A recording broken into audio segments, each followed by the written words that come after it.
إن الحمد لله نحمده ونستعينه ونستغفره ونؤمن به ونتوكل عليه ونعوذ بالله من شرور أنفسنا ومن سيئات أعمالنا من يهده الله فلا مضل له ومن يضلل فلا هادي له أي فلن تجد له وليا مرشدا ونشهد أن لا إله إلا الله وحده لا شريك له هو الذي لا ضد له ولا ند له لا مثل له ولا مثيل له لا وزير له ولا كفيل له لا شبه له ولا شبيه له لا ولد له ولا والد له وهو الواحد الفرد الصمد لم يلد ولم يولد ولم يكن له كفوا أحد ونشهد أن سيدنا ونبينا وحبيبنا وبشيرنا ونذيرنا وطبيبنا وطبيب أرواحنا وحبيبنا وحبيب ربنا محمدا عبد الله ورسوله أرسله بالحق بشيرا ونذيرا وداعيا إلى الله بإذنه وسراجا منيرا أما بعد فقد قال الله تعالى في كلامه المجيد وفي فرقانه الحميد أعوذ بالله من الشيطان الرجيم بسم الله الرحمن الرحيم وسارعوا إلى مغفرة من ربكم وجنة عرضها السماوات والأرض أعدت للمتقين إن الله وملائكته يصلون على النبي يا أيها الذين آمنوا صلوا عليه وسلموا تسليما اللهم صل على محمد وعلى آل محمد كما صليت على إبراهيم وعلى آل إبراهيم إنك حميد مجيد اللهم بارك على محمد وعلى آل محمد كما باركت على إبراهيم وعلى آل إبراهيم إنك حميد مجيد সকল প্রশংসার মালিককে সকল ক্ষমতার উৎসকে কেউ যেটা পারে না পারে কে কেউ যেটা দেখে না দেখে কে কেউ যেটা দেয় না দেয় কে সে আল্লাহর জন্য আমরা পড়ব আলহামদুলিল্লাহ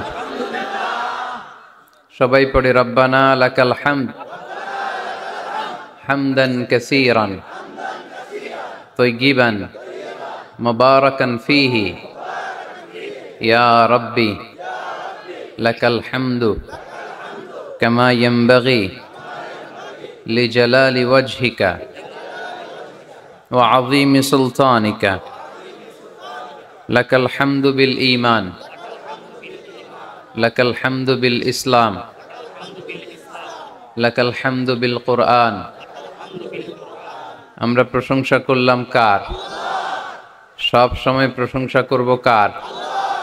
খাওয়ার সময়, ঘুমানোর সময়, সব কিছুর সময় প্রশংসা চলবে একজনের। তিনি কে? আল্লাহ তাআলাকে রব হিসেবে পেয়ে আমরা খুশি না বেজার? আল্লাহ রাসূল সাল্লাল্লাহু আলাইহি ওয়াসাল্লামকে নবী হিসেবে পেয়ে আমরা খুশি না বেজার? আল্লাহ রাসূল সাল্লাল্লাহু আলাইহি ওয়াসাল্লামের চেয়ে শ্রেষ্ঠ মানুষ পৃথিবীতে হতে পারে? The most amazing personality in the world, গোটা বিশ্বের সবচাইতে অসাধারণ ব্যক্তিত্ব। তিনি মানুষ ছিলেন, কিন্তু সাধারণ মানুষ নন, অসাধারণ মানুষ। তিনি মানব, যেন তেন মানব নন, তিনি মহামানব। এজন্য তার প্রশংসা শুধু আমরাই করি না, গোটা বিশ্বের সবাই করে, ঠিক কিনা? বিষ্ণু ঈসা ইসলামকে লোকজন সুপারম্যান বলতে বাধ্য হয়েছে, মানে এমন লোক যে মাটি ধরলে এটা সোনা হয়ে যায়। পরশ পাথর ছিল তার হাতে, সুবহানাল্লাহ পড়েন। সে কোন বন্ধু বলো বেশি বিশ্বস্ত, সে কোন বন্ধু বলো বড় বিশ্বস্ত, কার কাছে মন খুলে দেয়া যায়, কার কাছে প্রাণ খুলে দেয়া যায়, হওয়া যায় অতি আশ্বস্ত, তার নাম আহমদ বড় বিশ্বস্ত। সুবহানাল্লাহ পড়েন। সাইয়েদনা ঈসা আলাইহিস সালামকে আল্লাহ পৃথিবীতে পাঠিয়েছেন শুধু এই অ্যানাউন্সমেন্টটা দেওয়ার জন্য যে ইয়াতি মিন বাদি ইসমুহু আহমদ, আমার পরে একজন নবী আসবে যার নাম হবে আহমদ। আহমদ বড় বিশ্বস্ত। এজন্য রাসূল সাল্লাল্লাহু আলাইহি ইসলামকে আমরা নবী হিসেবে পেয়ে খুশি না বেজার? ইসলামকে ধর্ম হিসেবে পেয়ে খুশি না বেজার?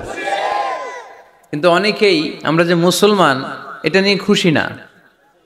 তারা সাহসিকতার সাথে ঘোষণা দিতে পারে না যে ইন্নী মিনাল মুসলিমিন। কিন্তু আমাদের ইসলাম নিয়ে গর্ব করা উচিত, কারণ এই ধর্মকে পাঠিয়েছে কে? এটা মন মস্তিষ্ক প্রসূত কোনো ধর্ম নয়, ঠিক কিনা? এটা কি আমাদের বাপ দাদার কথা অনুযায়ী চলে? ইসলাম কি নেতার কথা অনুযায়ী চলে? মসজিদের ইমামের কথা অনুযায়ী চলে? ইসলামের বিধানগুলো সরাসরি নাজিল করেছে কে? সাইয়েদনা ওমর ফারুক বলতেন, নাহনু কওমুন আ'আজ্জানাল্লাহু বিল ইসলাম, আমরা তো এমন জাতি যে জাতিকে আল্লাহ তাআলা ইসলামের দ্বারা সম্মানিত করেছে। আমাদের সম্মান ইসলামে। আমাদের সম্মান কোথায়? ফাইন ইবতাগাইনাল ইজ্জাতা বিগাইরিহি আযাল্লানাল্লাহ, ইসলাম রেখে দিয়ে অন্য কোথাও যদি আমরা সম্মান তালাশ করি তাহলে আমাদেরকে অপমানিত করে ছাড়বে কে? এজন্য আমরা যে মুসলমান এটা বুক ফুলিয়ে বলা যাবে তো? পৃথিবীর সব নবীরা মুসলমান ছিলেন। আল্লাহর দেয়া ধর্মের নাম হচ্ছে ইসলাম, এবং এই ইসলামের বিজয় অবশ্যম্ভাবী। পড়েন সুবহানাল্লাহ। যার প্রমাণ আমরা পত্রপত্রিকা খুললে, ইন্টারনেট ব্রাউজ করলে, BBC news, Al Jazeera news, CNN, cable news নেটওয়ার্কের নিউজ পড়লে আমরা জানতে পারি যে গোটা বিশ্বের বিভিন্ন ধর্মাবলম্বী লোকেরা নিজেদের ধর্ম রেখে দিয়ে তারা কালিমা পড়ে মুসলমান হয়ে যাচ্ছে। খুশি লাগে আপনাদের? আপনারা কি জানেন যে আমরা ইবাদত করি মসজিদে, খ্রিস্টানরা ইবাদত করে কোথায়? গির্জায়, তাই না? গির্জাকে ইংরেজিতে কি বলে জানেন? চার্চ বলে। তো ইউরোপে এবং আমেরিকাতে যে গির্জাগুলো আছে, এই গির্জাগুলো তারা বিক্রি করতে শুরু করে দিয়েছে। এর কারণ খ্রিস্টানরা তাদের গির্জাগুলোতে ইবাদত করতে যায় না। আমরা তো নামাজ 3 ওয়াক্ত পড়ি, 2 ওয়াক্ত বা 5 ওয়াক্ত, 7 দিনে তো একবার হাজিরা দিতে যাই, ঠিক কিনা? তো ওদের এমন দশা আছে, ওদের গির্জাগুলোতে 1 মাসও যায় না, 6 মাসও একবার যায় না। তো এই গির্জা রাইখা লাভ আছে? লাভ নাই। এই গির্জা ওরা বিক্রি করতে শুরু করেছে, আর ওখানকার মুসলিম কমিউনিটির নেতারা এই সুযোগে এই গির্জাগুলো কম দামে কিনে এটারে মসজিদ বানাইতে শুরু করছে। ইউরোপ আমেরিকাতে আলহামদুলিল্লাহ আপনারা শুনে খুশি হবেন, ওরা ইসলামিক সেন্টার বলে এগুলোরে। কি বলে? Islamic centre. আমাদের এরকম ইসলামিক সেন্টার করা দরকার, যেখানে দার্স হবে, দার্স, রেগুলার দার্স হবে। এই যে তাফসির মাহফিলগুলো বছরে একবার, গত বছর আসছিলাম এখানে, আবার 1 বছর পরে দেখা, কি শিখলেন কি শিখলেন না, কি বুঝলেন না, আর জানা শোনার সুযোগ হয়েছে নাই। কিন্তু সেন্টার যদি হয়, ওখানে শিশু কিশোরদের আলাদা কোরআন শিক্ষার আসর, আমার বোনদের আলাদা শিক্ষার আসর, বয়স্কদের আলাদা কোরআন শিক্ষার আসর, তারপরে সেখানে হেজামা সেন্টার থাকবে, রুকিয়া সেন্টার থাকবে, তালিম, তাদরিস, তারবিয়ার সব ব্যবস্থাপনা থাকবে। এজন্য সব জায়গায় এরকম সেন্টার থাকার দরকার আছে না নাই? যতদিন আমরা এই ইউনাইটেড থাকবো, ততদিন আমাদের দিকে চোখ তুলে তাকাবার খবরদারি কারো থাকবে না। আর ইউনিটি যখন ব্রেকডাউন করবে, আমরা শতদা বিভক্ত, একজন আরেকজনের গালি দিবে, একজন আরেকজনের কাফের বলবে, তখনই সমাজের সব শান্তি সুখ এগুলো বিনষ্ট হতে চলবে। জোরে বলেন ঠিক কিনা? মুসলিম উম্মার মধ্যে এখন এই সমস্যা, ইউনিটি নাই। We don't have any central leadership, আমাদের কেন্দ্রীয় নেতৃত্ব নাই। এই যে ফিলিস্তিনে যে মারে আমাদেরকে পাখির মতো গুলি করে, মিয়ানমারের রাখাইন রাজ্য থেকে 10 লক্ষ মুসলমান তাড়ায় দিল টেকনাফে, এখন তারা পাহাড়ি এলাকায় আশ্রয় নিয়েছে। সিরিয়াতে মার খেয়ে গোটা বিশ্বে এরা ছড়িয়ে আছে। এই যে মুসলমানরা গোটা বিশ্বে মার খায়, আমাদের পক্ষে কথা বলার মতো আমাদের কোনো কেন্দ্রীয় লিডার আছে?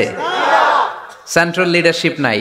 আল খিলাফা আল ইসলামিয়া, ইসলামিক ক্যালিফেট, এটা নাই। এই সেন্ট্রাল লিডারশিপ না থাকার কারণে গোটা বিশ্বে আমরা আজ নির্যাতিত, নিষ্পেষিত, আমাদের কোনো মা বাপ নাই। জোরে কোন ঠিক কিনা? এদিকে লাথি মারলে ওইদিকে যাই, ওদিকে লাথি মারলে এদিকে আসি। আমাদের পক্ষ নিয়ে, আমাদের স্বার্থ নিয়ে যে কথা বলবে, জাতিসংঘে হুঙ্কার তুলবে, ওআইসি থেকে ঘোষণা আসবে, ওরকম একটা নেতাও আমাদের নাই। জোরে বলেন ঠিক কিনা? ওমরে ফারুকের মতো যদি একটা নেতা থাকতো, তাহলে গোটা বিশ্বে মুসলমানরা এক আমব্রেলার নিচে, এক ছাতার নিচে চলে আসতো, তাই না? এমন সাহাবী ছিলেন বিষ্ণু ঈসা ইসলাম তার ব্যাপারে বলেছেন, আসাদুহুম ফি আমরিল্লাহি উমর, আল্লাহর জমিনে আল্লাহর দ্বীন বাস্তবায়নের জন্য সবচেয়ে কঠিন সাহাবী ছিল যিনি, তিনি হচ্ছেন উমর। মুনাফিকরা ওমরে ফারুককে দেখে ভয় পেত, খোদ শয়তান ইবলিস ওমরে ফারুককে দেখে ভয় পেত। আলহামদুলিল্লাহ পড়বেন না? বিষ্ণু ঈসা ইসলাম বলতেন, ওমর তুমি যদি এই রাস্তা দিয়ে হাঁটো আর শয়তান তোমারে দেখে, তাহলে শয়তান এই রাস্তা রেখে দিয়ে অন্য রাস্তা দিয়ে হাঁটে।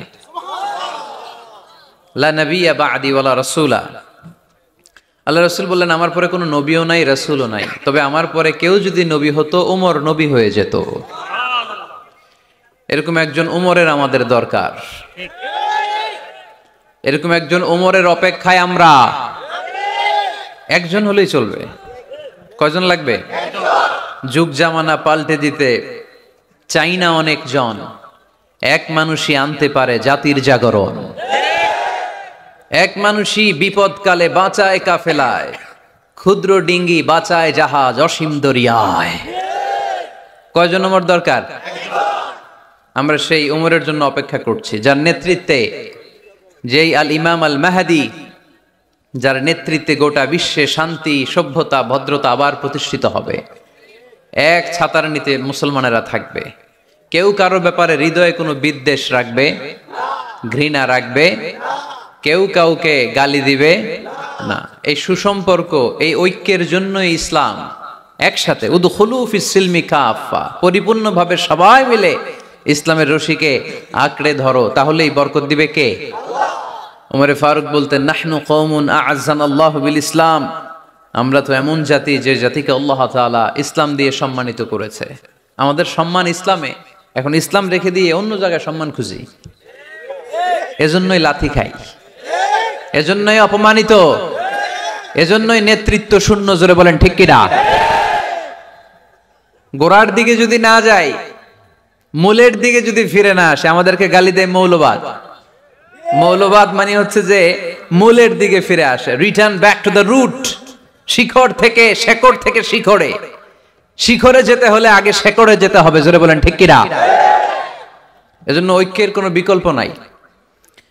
আমি আমার আলোচনার শুরুতেই এই মেসেজটা আপনাদের কাছে ড্রপ করতে চাই যে আসুন আমরা কাদা ছোড়াছুড়ি ছেড়ে দেই, হিংসা বিদ্বেষ ভুলে যাই, হৃদয়টারে সবার জন্য উজাড় করে দেই। মুমিনদের হৃদয়ে থাকবে সবার জন্য ভালোবাসা।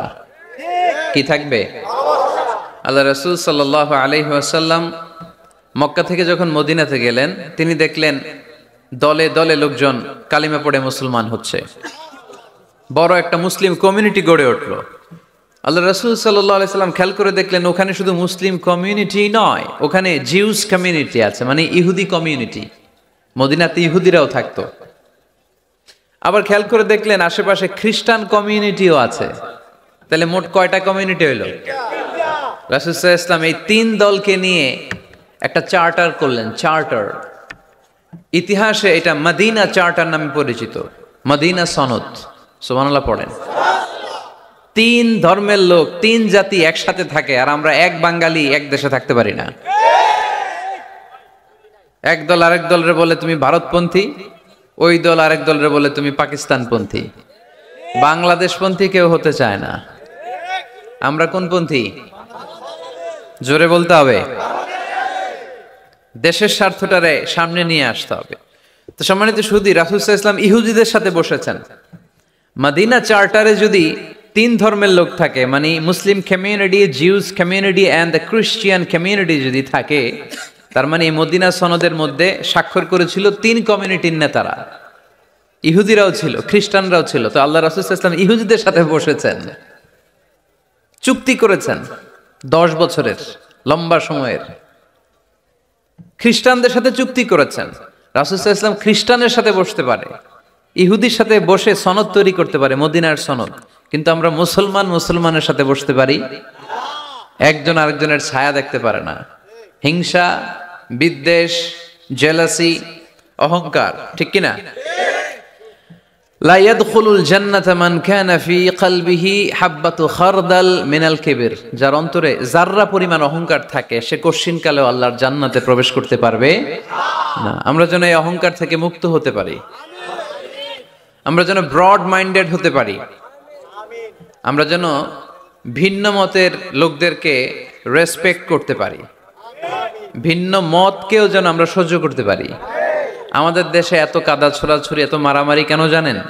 আমরা ভিন্ন মতকে দমন করতে চাই, ভিন্ন মতকে আমরা স্পেস দিতে চাই না, ফলেই এত ঠেলাঠেলি।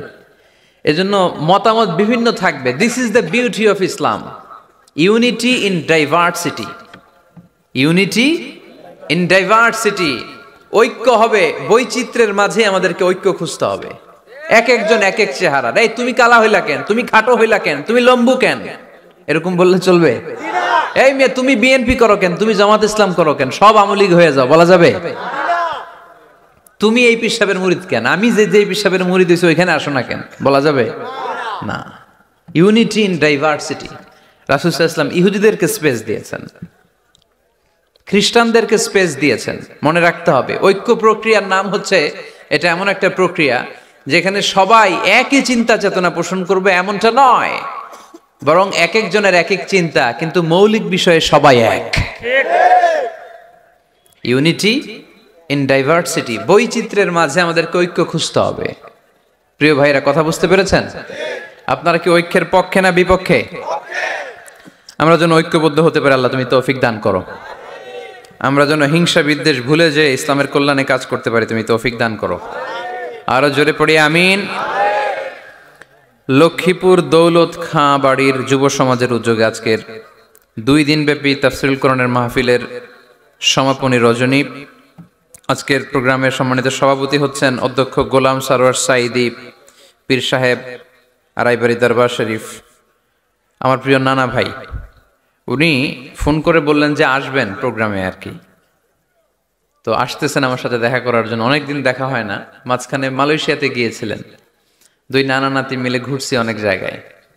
মালয়েশিয়ার এক মন্ত্রণালয়েও আমরা অনেক ঘুরলাম, অনেকের সাথে আমরা মিটিং করলাম। তো হঠাৎ করে শুনলাম এখন স্টেজে ওঠার আগে নানা ভাই অসুস্থ হয়ে গেছেন, শ্বাসকষ্ট হচ্ছে, আসার কথা ছিল, এখন হসপিটালে যাবেন। তো আমরা আমার প্রিয় নানা ভাইয়ের জন্য সবাই মিলে আজকের প্রোগ্রাম থেকে দোয়া করি, আল্লাহ তাআলা যেন শিফায়ে কামেলা আজেলা নাসিব করে, খুব দ্রুত সুস্থ হয়ে আবার যেন দাওয়াতি কাজে মনোনিবেশ করতে পারে, আল্লাহ তৌফিক দান করুক। আজকের প্রোগ্রামের সহসভাপতি হচ্ছেন মাওলানা আমিরুল ইসলাম সিদ্দিকী, খতিব, লক্ষ্মীপুর কেন্দ্রীয় জামে মসজিদ। আসছেন উনি? আচ্ছা, আপনি। প্রধান অতিথি জনাব অ্যাডভোকেট রাশেদুল কাউসার ভূঁইয়া জীবন, চেয়ারম্যান উপজেলা পরিষদ। আসছে? বিশেষ কাজে ঢাকা। বিশেষ অতিথি জনাব ইখতিয়ার আলম রনি, সাধারণ সম্পাদক বাংলাদেশ আওয়ামী লীগ, ৯ নং কায়েমপুর ইউনিয়ন শাখা। আসছে? মাশাআল্লাহ। তারপর আপনাদের এখানে আইন মন্ত্রী আপনাদের পাশের গ্রামে, ওনার লোকেরা এসে দেখা করলো, আমি সালামও বললাম। ওনার আম্মা অসুস্থ, দোয়া চেয়েছে, আমরা দোয়া করি ওনার আম্মাকে আল্লাহ তাআলা সুস্থতা দান করুক। সম্মানিত ভাইরা, আমরা আর কথা না বাড়িয়ে সরাসরি আলোচনায় চলে যাই। আমি আপনাদের খেদমতে পবিত্র কালামুল্লাহ মাজিদের সূরাত আলে ইমরানের 133 নম্বর আয়াত তেলাওয়াত করেছি। সূরাটার নাম হচ্ছে সূরাত আলে ইমরান, ইমরানের বংশধর। ইমরান কে ছিল আপনারা জানেন?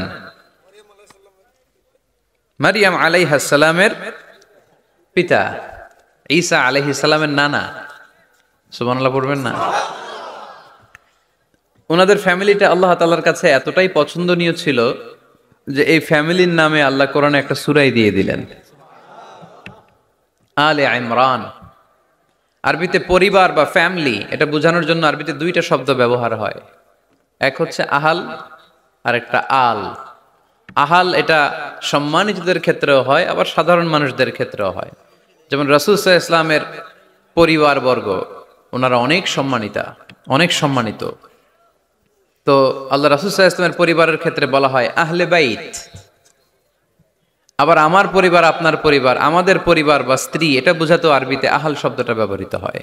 কিন্তু আল শব্দটা সাধারণ কোনো ফ্যামিলির ক্ষেত্রে আল্লাহ ব্যবহার করেন নাই। ভালো হোক বা খারাপ হোক, সম্ভ্রান্ত হওয়া লাগবে, ডিগনিফাইড এন্ড প্রেস্টিজিয়াস ফ্যামিলির হওয়া লাগবে।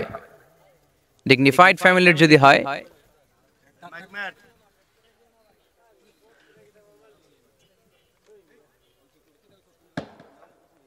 very dignified and prestigious family যদি হয়, হয়েছে এই তো ঠিক হয়ে গেছে, বসো বসো বসে যাও। very dignified and prestigious family যদি হয়, সেক্ষেত্রে আল্লাহ কোরআনে আল বলেছেন। যেমন ইমরানের পরিবারের কথা বোঝাতে যে আল্লাহ বলেছেন আলে ইমরান। দাউদ আলাইহিস সালামের পরিচয় দিতে যে পরিবারের কথা বলতে যে আল্লাহ বলেছেন আলে দাউদ। আবার ফেরাউনের বংশ বা পরিবারের কথা বলতে যে আল্লাহ বলেছেন আলে ফেরাউন। তাহলে পরিবারের আরবি দুইটা, একটা আল আর একটা আহাল। আহাল এটা সম্মানিত এবং সাধারণ উভয় ক্ষেত্রেই ব্যবহার করেন আল্লাহ তাআলা। আর আল এটা শুধু ডিগনিফাইড এন্ড প্রেস্টিজিয়াস ফ্যামিলি, ভালো হোক ফ্যামিলিটা বা খারাপ হোক, সেক্ষেত্রে আল্লাহ ব্যবহার করেন। তারই ধারাবাহিকতায় ইমরান, ওনার যে ফ্যামিলি, মারিয়াম আলাইহিস সালাম ছিলেন তার কন্যা, তার স্ত্রীর নাম ছিল হান্না বিনতে ফাখুস। এই ফ্যামিলিটা আল্লাহর কাছে বড্ড প্রিয় একটা ফ্যামিলি। এজন্য আল্লাহ তাআলা এই ফ্যামিলির নামে কোরআনে একটা সূরা দিয়েছেন। কোরআনের চ্যাপ্টারাইজেশন গুলো অনেক সুন্দর। আমি প্রায় বলে থাকি, মানুষের নামে সূরা, প্রাণীর নামে সূরা, বংশের নামে একটা সূরা আছে, সূরাতু কুরাইশ আছে না? এর একটা বংশের নামে, তাই না? প্রাণীর নামে আছে বড় প্রাণী, ছোট প্রাণী। স্থলের সবচেয়ে বড় প্রাণী হাতি, আছে না সূরা? সূরা ফিল। আবার স্থলের সবচেয়ে ছোট প্রাণী পিঁপড়া, আছে না? আন্নাম, সূরাতু আন-নামল। তারপর মৌমাছির নামে আছে সূরা, সূরাতু আন-নাহল। মধু খান তো আপনারা?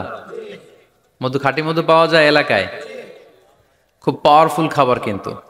সাইবেরিয়ান এলাকায় ওরা মদ খায়। জিজ্ঞেস করলাম কেন? কয় খুব ঠান্ডা। আমি বললাম মধু খাইও, আরো বেশি গরম হবা। মদ খেলেও শরীর গরম হয়, কিন্তু মধু খেলে তার চেয়ে বেশি গরম হয়। রাসূল সাল্লাল্লাহু আলাইহি ওয়াসাল্লাম মধু খেতেন। কিছু কিছু হাদিয়া আল্লাহ রাসূল সাল্লাল্লাহু আলাইহি ওয়াসাল্লাম ফিরিয়ে দিতেন না। এর মধ্যে একটা হচ্ছে মধু। মধু দিলে বলতেন না যে না নিব না। আতর ফিরিয়ে দিতেন না। বালিশ, বালিশ খুব পছন্দ করতেন। আল্লাহ রাসূল ঠেকনা দিয়ে বসতে পছন্দ করতেন। সুবহানাল্লাহ পড়েন। রাসূল সাল্লাল্লাহু আলাইহি ওয়াসাল্লামের কাছে একটা কসমেটিক্সের বক্স থাকতো সব সময়, জরুরি 5-6টা জিনিস এর ভেতরে থাকতো। ওখানে আল্লাহ রাসূল সাল্লাল্লাহু আলাইহি সাল্লাম চিরুনি রাখতেন। চিরুনি, আপনারা চুল আঁচড়ান তো চিরুনি দিয়ে, সবসময় পরিপাটি থাকবেন, এটা সুন্নাহ। পরিচ্ছন্ন ফিট থাকা, সবসময় গেট আপটা ভালো থাকা, এটা সুন্নাহ। আল্লাহ রাসূল সাল্লাল্লাহু আলাইহি ওয়াসাল্লাম কোনো বিদেশি ডেলিগেট আসলে তাদের সাথে দেখা করার আগে সময় নিতেন, নিজেকে গুছিয়ে নিতেন। সুবহানাল্লাহ পড়েন। চুলগুলো আঁচড়ে রাখতেন এই চিরুনি দিয়ে। তাহলে ব্যক্তিগত কসমেটিক্স বক্সে আল্লাহ রাসূল সাল্লাল্লাহু আলাইহি ওয়াসাল্লাম যে জিনিসগুলো রাখতেন তোর মধ্যে একটি হচ্ছে চিরুনি। 2 নাম্বার, আল্লাহ রাসূল সাল্লাল্লাহু আলাইহি ওয়াসাল্লাম জাইতুনের তেলের একটা ছোট্ট বোতল রাখতেন। ওয়াত্তিনি ওয়াজ জাইতুন, অলিভ অয়েল। অলিভ অয়েলের ওয়াজ করেছি গত বছর। যেখানেই আমার সাথে লোকজনের দেখা, কয় হুজুর এখন থেকে অলিভ অয়েল মাখি আমি, এজন্য সুন্দর হয়ে গেছি। তো অলিভ অয়েল রাখতেন, চিরুনি রাখতেন। এরপরে সুরমা দানি রাখতেন। সুরমা, চোখে আল্লাহ রাসূল সাল্লাল্লাহু আলাইহি ওয়াসাল্লাম সুরমা দিতেন। এরপর আল্লাহ রাসূল সাল্লাল্লাহু আলাইহি ওয়াসাল্লাম উতুর রাখতেন। উতুর, পারফিউম, আতর দিতেন। কিছু কিছু বিষয় আছে আরবাউন মিন সুনানিল মুরসালিন, 4টা সুন্নাহ আছে, সব নবীদের সুন্নাহ, সবাই এটা করেছেন। এর মধ্যে একটা হচ্ছে উতুর, সব নবীরা আতর দিতেন। সুবহানাল্লাহ, বাড়িতে যাই বলেন আতর দিবেন, এটা সুন্নাহ। আপনার ইমপ্রেশনটাকে আরো সুন্দর করবে। First impression lasts long. প্রথম দেখায় যারে ভাল লাগে এটা সবসময় ভাল লাগে, ঠিক কিনা? প্রথমেই যদি কারোর সাথে কথা বলতে যাওয়ার পরে দেখা যায় আপনারা দেখতে খারাপ লাগে, গায়ে দুর্গন্ধ, আসবে আর আপনার কাছে? আসবে না। এরপর আসিওয়াক, ওই কসমেটিক্স বক্সে আল্লাহ রাসূল সাল্লাল্লাহু আলাইহি ওয়াসাল্লাম মেসওয়াক রাখতেন। কি রাখতেন? এটাও সব নবীদের সুন্নাত। তো আমরা যেন পরিপাটি থাকি সবসময়, সবসময় যেন পরিপাটি থাকি। তো মৌমাছির নামে সূরা দিলেন। এরকম এক ভাই বলল যে মাকড়সার নামে, হ্যাঁ, আল আনকাবুত নামে সূরা দিয়েছে। এভাবে আল্লাহ তাআলা পরিবারের নামে সূরা দিয়েছেন। ওই সূরাটার নাম আলে ইমরান। কি নাম? সূরাটার নাম হচ্ছে আলে ইমরান। সূরাটার নাম কি? আলে ইমরান। এখানে আল্লাহ তাআলা 133 নম্বর আয়াতে আমাদের অ্যাপ্রোচিং ঠিক করে দিয়েছেন। ডানে যাব না বায়ে যাব? কই যাবেন? ডানে যাবেন। ডানে আছে ক্ষমা আর আছে জান্নাত। ডানে আছে কি? আর আছে জান্নাত। সবাই বলেন, ডানে আছে কি? ক্ষমা আর আছে জান্নাত। ডান দিকে গেলে আল্লাহর ক্ষমা পাওয়া যাবে আর জান্নাত পাওয়া যাবে। এই দুইটাই তো দরকার, বেশি কিছু লাগে নাকি? আর বাম দিকে গেলে আল্লাহর ক্রোধ, রাগ আর জাহান্নাম। বাম দিকে গেলে আল্লাহর ক্রোধ বা রাগ আর জাহান্নাম। ডানে গেলে কি? প্রথমে ক্ষমা আর জান্নাত। এই দুইটা শব্দ একটু মুখস্থ রাখতে হবে আজকে। ক্ষমা আর দুইটা জিনিস পাওয়া যায় ডানে গেলে। 1 নাম্বার, 2 নাম্বার। সবাই বলেন 1 নাম্বার, 2 নাম্বার। এবার আঙ্গুল উঁচু করে বলেন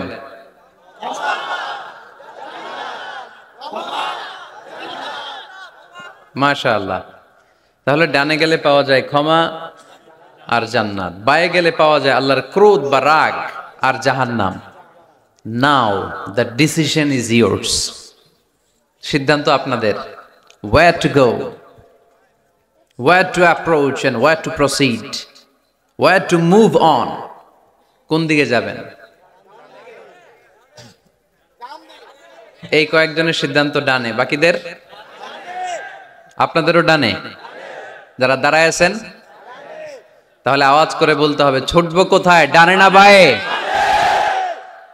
আল্লাহ এটাই বলেছেন, ওয়াসারিউ ইলা মাগফিরাতিন মির রাব্বিকুম ওয়া জান্নাতিন আরদুহা আস-সামাওয়াতু ওয়াল আরদ। ছোট, সারিউ মানে ছোট। যারা আলেম আছেন তারা জানেন সারিউ মানে কি? ছোট। ধাবিত হও ইলা মাগফিরাতিন মির রাব্বিকুম, তোমার রবের পক্ষ থেকে ক্ষমার দিকে, ওয়া জান্নাতিন, আর এমন জান্নাতের দিকে, আরদুহাস সামাওয়াতু ওয়াল আরদ, যে জান্নাতের বিস্তৃতি হচ্ছে আকাশ জমিন বিস্তৃত। পড়েন সুবহানাল্লাহ। তাহলে আল্লাহ ডান দিকে ছুটতে বললেন, ক্ষমার দিকে ছোট, জান্নাতের দিকে ছোট। ক্ষমা লাভের প্রতিযোগিতা করো, জান্নাত লাভের প্রতিযোগিতা করো। কিন্তু আমরা কি ক্ষমা আর জান্নাত লাভের প্রতিযোগিতা করি? আমরা কি ভালো কাজের প্রতিযোগিতা করি? আল্লাহ বললেন ফাস্তাবিকুল খায়রাত, ভালো কাজের জন্য প্রতিযোগিতা করো। আমরাও প্রতিযোগিতা করি খারাপ কাজের, তাই না? দুনিয়া কামানোর প্রতিযোগিতা করি আমরা। কি করে বেশি অর্থ উপার্জন করে যায়, হালাল পন্থায় হোক বা হারাম পন্থায় হোক, টাকা কামানোর প্রতিযোগিতা আছে না নাই? ক্ষমতার দাপট দেখিয়ে লড়াইয়ে টিকে থাকার প্রতিযোগিতা করি আমরা, জোরে কোন ঠিক কিনা? আমরা প্রাসাদ বানানোর প্রতিযোগিতা করি, আমরা বিশ্ব সুন্দরীর প্রতিযোগিতা করি, আমরা প্রতিযোগিতা করি কে হবে মাসুদ রানা। এটাও জানেন আপনারা? কে হবে সৎ মানুষ, কে হবে আদর্শ বাংলাদেশী, এরকম প্রতিযোগিতা আছে। সবাই কি হইতে চায়? মাসুদ রানা। বিশ্ব সুন্দরীর প্রতিযোগিতা, মাসুদ রানার প্রতিযোগিতা, টাকা কামানোর প্রতিযোগিতা, ক্ষমতার লড়াইয়ে টিকে থাকার প্রতিযোগিতা। কিন্তু আল্লাহ বললেন নো, ফাস্তাবিকুল খায়রাত, ভালো কাজের প্রতিযোগিতা করো।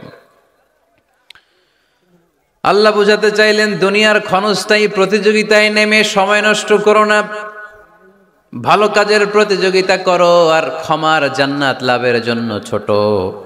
এটা এমন জান্নাত যেই জান্নাতটা আকাশ জমিন বিস্তৃত। সুবহানাল্লাহ পড়েন। ওয়াসারিউ ইলা মাগফিরাতিম মির রাব্বিকুম ওয়া জান্নাতিন আরদুহাস সামাওয়াতু ওয়াল আরদ উইদ্দাত লিল মুত্তাকিন। সুবহানাল্লাহ পড়েন। ও আমার গোলামেরা, আমার বান্দারা, ছোট দৌড়াও, জান্নাতের দিকে দৌড়াও, ক্ষমার দিকে দৌড়াও। ক্ষমা অর্জনের জন্য প্রতিযোগিতা করো, জান্নাত লাভের প্রতিযোগিতা করো। এমন জান্নাত আরদুহাস সামাওয়াতু ওয়াল আরদ, যেই জান্নাত আকাশ জমিন পর্যন্ত বিস্তৃত, বিশাল জান্নাত। জান্নাতে কি ধাক্কাধাক্কি আছে? ঠেলাঠেলি? জায়গা নিয়ে মারামারি? আমাদের বাংলাদেশে জায়গা নিয়ে মারামারি আছে না নাই? কোর্ট পর্যন্ত গড়ায়, তাই না? সামান্য 1 বিঘা জায়গার জন্য কোথায় চলে যায়? কোর্টে। কোর্ট পর্যন্ত গড়ায়। কিন্তু জান্নাতে এই জায়গা নিয়ে ধাক্কাধাক্কি হবে? বিশাল জান্নাত, বিশাল জান্নাত। সর্বশেষ যেই লোকটা 1000 বছর জাহান্নামে পড়ার পরে জান্নাতে ঢুকবে, ওই লোকের জান্নাতের যে সাইজ হবে, এটা এই দুনিয়ার সাইজের 10 গুণ বড় হবে। আগের কালে আমাদের যে দরজাগুলো ছিল গ্রাম বাংলায়, দরজাগুলোর 2টা কপাট ছিল, জানেন? 2টা কপাট একসাথে আইনার পরে তালা লাগাইতো। এখনই না 1 কপাটের দরজা শার্ট করে খুলে যায়, এখনো আছে। তো আল্লাহ রাসূল সাল্লাল্লাহু আলাইহি ওয়াসাল্লাম বললেন জান্নাতের যে দরজার 2টা কপাট, এই 2টা কপাটের একটা কপাট কত বড় শোনো। ইন্না আল মিসরাআইন মিন মাসারি'আল জান্নাহ মা বাইনা মাক্কা ওয়া হাজার। জান্নাতের 2 দরজার 2 কপাটের একটার সাইজ হচ্ছে সৌদির মক্কা শহর থেকে বাহরাইনের হাজার শহর যত দূর, জান্নাতের একটা কপাটের দূরত্ব তত দূর। এর মানে হচ্ছে সৌদির মক্কা শহর থেকে বাহরাইন যত দূর, ওই হিসাবে কয়েকশো কোটি লোক, কয়েকশো একসাথে জান্নাতে ঢুকবে। এক ধাক্কায় কয়েকশো কোটি কিংবা কয়েক হাজার কোটি ঢুকে যাবে। তাহলে ওই জান্নাতে কোনো ধাক্কাধাক্কি, ঠেলাঠেলি, কিলাকিলি? সুবহানাল্লাহ পড়েন। ওয়াসারিউ ইলা মাগফিরাতিম মির রাব্বিকুম ওয়া জান্নাতিন আরদুহাস সামাওয়াতু ওয়াল আরদ উইদ্দাত লিল মুত্তাকিন। আল্লাহ বললেন ক্ষমার দিকে ছোট, আর এমন জান্নাতের দিকে ছোট যেই জান্নাতটা আকাশ জমিন বিস্তৃত। উইদ্দাত লিল মুত্তাকিন, মুত্তাকিনদের জন্য এই জান্নাতকে তৈরি করে রেখেছে কে? আল্লাহ। তার মানে জান্নাত একটা সাম্প্রদায়িক জায়গা। জান্নাত একটা কি জায়গা? যেখানে মুত্তাকিরা ছাড়া কেউ ঢুকতে পারবে নাকি সবাই ঢুকতে পারবে? সবাই ঢুকতে পারবে না, ওখানে শুধু মুত্তাকিনরা ঢুকতে পারবে। উইদ্দাত লিল মুত্তাকিন, এটা মুত্তাকিনদের জন্য আল্লাহ তাআলা তৈরি করে রেখেছে। হাদিসে কুদসিতে আল্লাহ তাআলা বলেছেন, এই উইদ্দাতের এই শব্দের ব্যবহারই করেছেন, আ'দাতু লিইবাদিয়াস সালিহিন, আমি আমার নেককার বান্দাদের জন্য এমন জান্নাত বানিয়েছি, মা লা আইনুন রাআত, পৃথিবীর কোনো চোখ ওই জান্নাতের সৌন্দর্য দেখে নাই, ওয়ালা উযুনুন সামিআত, পৃথিবীর কোনো কান জান্নাতের কোনো সুন্দর শব্দের আওয়াজ শুনে নাই, ওয়ালা খাতারা আলা কলবি বাশার, মানুষ কল্পনাও করতে পারবে না যে জান্নাত কত সুন্দর। সুবহানাল্লাহ, সুবহানাল্লাহ, আরো আসতে পড়েন। আল্লাহ বললেন উইদ্দাত লিল মুত্তাকিন, আমি আমার মুত্তাকিন বান্দাদের জন্য তৈরি করেছি। মুত্তাকিরা ছাড়া কেউ জান্নাতে প্রবেশ করতে পারবে নাকি? পারবে না। এখন মুত্তাকি কারা, তাদের বর্ণনা আল্লাহ সামনে দিবেন, শুনবেন আপনারা? আচ্ছা, এটা হচ্ছে কোরআনের একটা বর্ণনা ভঙ্গি। কোরআনের মধ্যে অনেক বেশি কোহেরেন্স আছে, সিকোয়েন্সটা অনেক সুন্দর। যখনই আল্লাহ বলবেন কাফিরিন, কাফের কারা, তার বর্ণনা দিবেন। এরপর যখন আল্লাহ বলবেন মুনাফিকিন, মুনাফিকিন কারা, আল্লাহ বর্ণনা দিবেন। এরপর যখনই আল্লাহ বলেছেন মুত্তাকিন, মুত্তাকিন কারা, তারপরে তার বর্ণনা দিবে। সুবহানাল্লাহ পড়েন। যেমন আল্লাহ সূরা বাকারার শুরুতেই মুত্তাকিদের বর্ণনা দিয়েছেন। আল্লাহ দ্ব্যর্থহীন কণ্ঠে ঘোষণা করে বলেছেন, যালিকাল কিতাবু লা রাইবা ফীহি হুদাল লিল মুত্তাকিন, এই কিতাবটা এমন কিতাব যেই কিতাবে কোনো সন্দেহ নাই, আর এটা হুদাল্লিল, সবাই বলেন হুদাল্লিল, এটা মুত্তাকিদের জন্য পথ প্রদর্শনকারী। যে কাউকে এই কিতাব পথ দেখায় না। ওয়ালা ইয়াজিদিজ যালিমিনা ইল্লা খাসারা, জালেমদেরকে এই কিতাব পথ দেখায় না, তাদের ক্ষতির মাত্রাটাই বাড়ায়। মুত্তাকিদের পথ দেখায়, জালেমদের ক্ষতির মাত্রা বাড়ায়। দোষ কি কোরআনের? কোরআনের না। যেমন দুধ, এটা সবার উপকারে আসে না, কিন্তু দোষটা কি দুধের? দুধ হচ্ছে সুষম খাবার, এটার মধ্যে খাদ্য উপাদানের যে 6টা পোরশন সবটাই আছে, কিন্তু সবাই হজম করতে পারে না। পেট যদি খারাপ হয় দুধ খাওয়া যাবে? তাহলে দোষ কি দুধের না যার পেট খারাপ তার? সুবহানাল্লাহ পড়েন। কোরআনের কোনো দোষ নাই, এটা হুদাল্লিল মুত্তাকিন, এটা মুত্তাকিদের জন্য পথ প্রদর্শনকারী। মুত্তাকি কারা? আল্লাযীনা ইউমিনুনা বিল গায়ব ওয়া ইউকিমুনাস সালাতা ওয়া মিম্মা রাযাকনাহুম ইউনফিকুন। আল্লাহ ওইখানে বর্ণনা দিলেন একভাবে, এই জায়গায় আল্লাহ তাআলা মুত্তাকিদের বর্ণনা দিলেন আরেকভাবে। সুবহানাল্লাহ পড়েন। আল্লাহ বললেন উইদ্দাত লিল মুত্তাকিন, এই ক্ষমা, এই জান্নাত যেই কাউকেই দেয়া হবে না, যারা মুত্তাকিন তাদেরকেই দেয়া হবে। সুবহানাল্লাহ। তাহলে আজকে আমরা মুত্তাকি হয়ে ফিরে যেতে চাই। 3 জন চাই শুধু, এখন 15-20 জন হয়েছে। সবাই যান। এলাকার লোকদের একটু গলায় সাউন্ড কম এমনি আগে থেকেই, তাই না? কিছু এলাকা আছে, আমরা তো সারা দেশ চড়ে বেড়াই। We move from the one corner of the country to the another corner. আজকে আছি সকালে এখানে, এরপরে চলে গেছি কক্সবাজার, এরপর আবার খুলনা। তো আমরা জানি কাদের গলায় জোর বেশি। ফেনীতে, নোয়াখালীতে বক্তার কথা কওয়া লাগে না, কথা কয় শ্রোতারা। আমরা ক বললে টাইনা নিয়ে ওটার কলিকাতা বানাইয়া স্লোগান। কলিকাতা কই নাই আমি, শুধু ক বলছি। কি বলছি? ওটারে টাইনা কি বানাইছে? কলিকাতা। তো শ্রোতাদের একটা বড় রোল আছে, they have huge role in this তাফসীর প্রোগ্রাম। আপনাদের একটা ভালো রোল প্লে করতে হবে। আপনারাই পারেন আমাদের থেকে আলোচনা বের করে নিয়ে আসতে। আপনারা যদি জিমাইতে থাকেন আর আমি যদি গুতায় আওয়াজ বের করতে না পারি, আমার ভেতর থেকে কথা বেরোবে না। আর আপনারা যদি প্রাণবন্ত থাকেন, সজীব থাকেন শেষ পর্যন্ত, তাহলে কোরআনের সুন্দর সুন্দর কথাগুলো আল্লাহ আমার মুখ দিয়ে বের করায় দিবে। আমরা আজকে কি হয়ে ফিরে যেতে চাই? নাকি মাসুদ রানা? কি হইতে চাই? তাহলে রিয়েলিটি শো একটা এরকম হওয়া দরকার। কে হবে? মুত্তাকি। মুত্তাকি। কিন্তু রিয়েলিটি শো এর নাম কে হবে? মাসুদ রানা। আমরা মাসুদ রানা হতে চাই না, আমরা মুত্তাকি হতে চাই। ইনশাআল্লাহ পড়েন। আল্লাহ এখানে মুত্তাকিনদের 5টা গুণের কথা বলেছেন। কয়টা? একটু মিলায়ে দেখবো আজকে আমরা যে এই 5টা গুণ আমাদের মধ্যে আছে কিনা। যদি থাকে ওয়েল এন্ড গুড, আলহামদুলিল্লাহ। যদি না থাকে তাহলে এই 5টা গুণ নিজেদের মধ্যে ধারণ করার দরকার আছে না নাই? কথা খুব সোজা সাপটা। যদি এগুলো নিয়ে যেতে পারেন দেন আওয়ার ওয়াজ ইজ সাকসেসফুল, তা না হইলে কোনো লাভ নাই। কোনো লাভ আছে? এত ক্যামেরা, এত লাইটিং ফাইটিং করে কি লাভ? এই যে ছুটে আসছেন শীতের রাত, আমি তো এত জেলায় ঘুরলাম, এরকম শীত পাই নাই। আপনাদের লক্ষ্মীপুরে যেই শীত, মাশাআল্লাহ, আমি গাড়ি থেকে বেরোই কাঁপতে শুরু করছি, খুব ঠান্ডা লাগতেছিল আমার কাছে।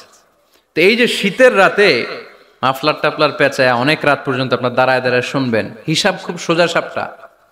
মোত্তাকি হয়ে ফিরে যেতে চাই, জীবন পাল্টাতে চাই, সময় নষ্ট করতে আসি নাই। সময়ের অনেক দাম, সময়ের দাম দিতে শিখেন। সময়গুলো অনেক দামি। সো আজকের আলোচনা থেকে আমরা কিছু নিয়ে যাব, শিখে যাব, আর কি হয়ে ফিরে যাব? বৈশিষ্ট্য কয়টা? তাহলে একটু চেক করবো যে আছে কিনা আমাদের মধ্যে এই গুণগুলা। থাকলে ভালো, অনেকের হয়তো আছে। যদি না থাকে এগুলো আমাদের ধারণ করতে হবে। কথা কি ক্লিয়ার না? আলহামদুলিল্লাহ। মুত্তাকির প্রথম বৈশিষ্ট্য, আল্লাযীনা ইউনফিকুনা ফিস সাররাই ওয়াদ দাররা। মুত্তাকিনরা সুখে দুঃখে সব সময় দান করে, সচ্ছল অসচ্ছল উভয় অবস্থায় দান করে। সচ্ছল অবস্থায় তারা বেশি দান করে, কিন্তু অসচ্ছল অবস্থায়ও করে। বেশি হয়তো করে না, কিন্তু কম করে করে, কিন্তু দান করে।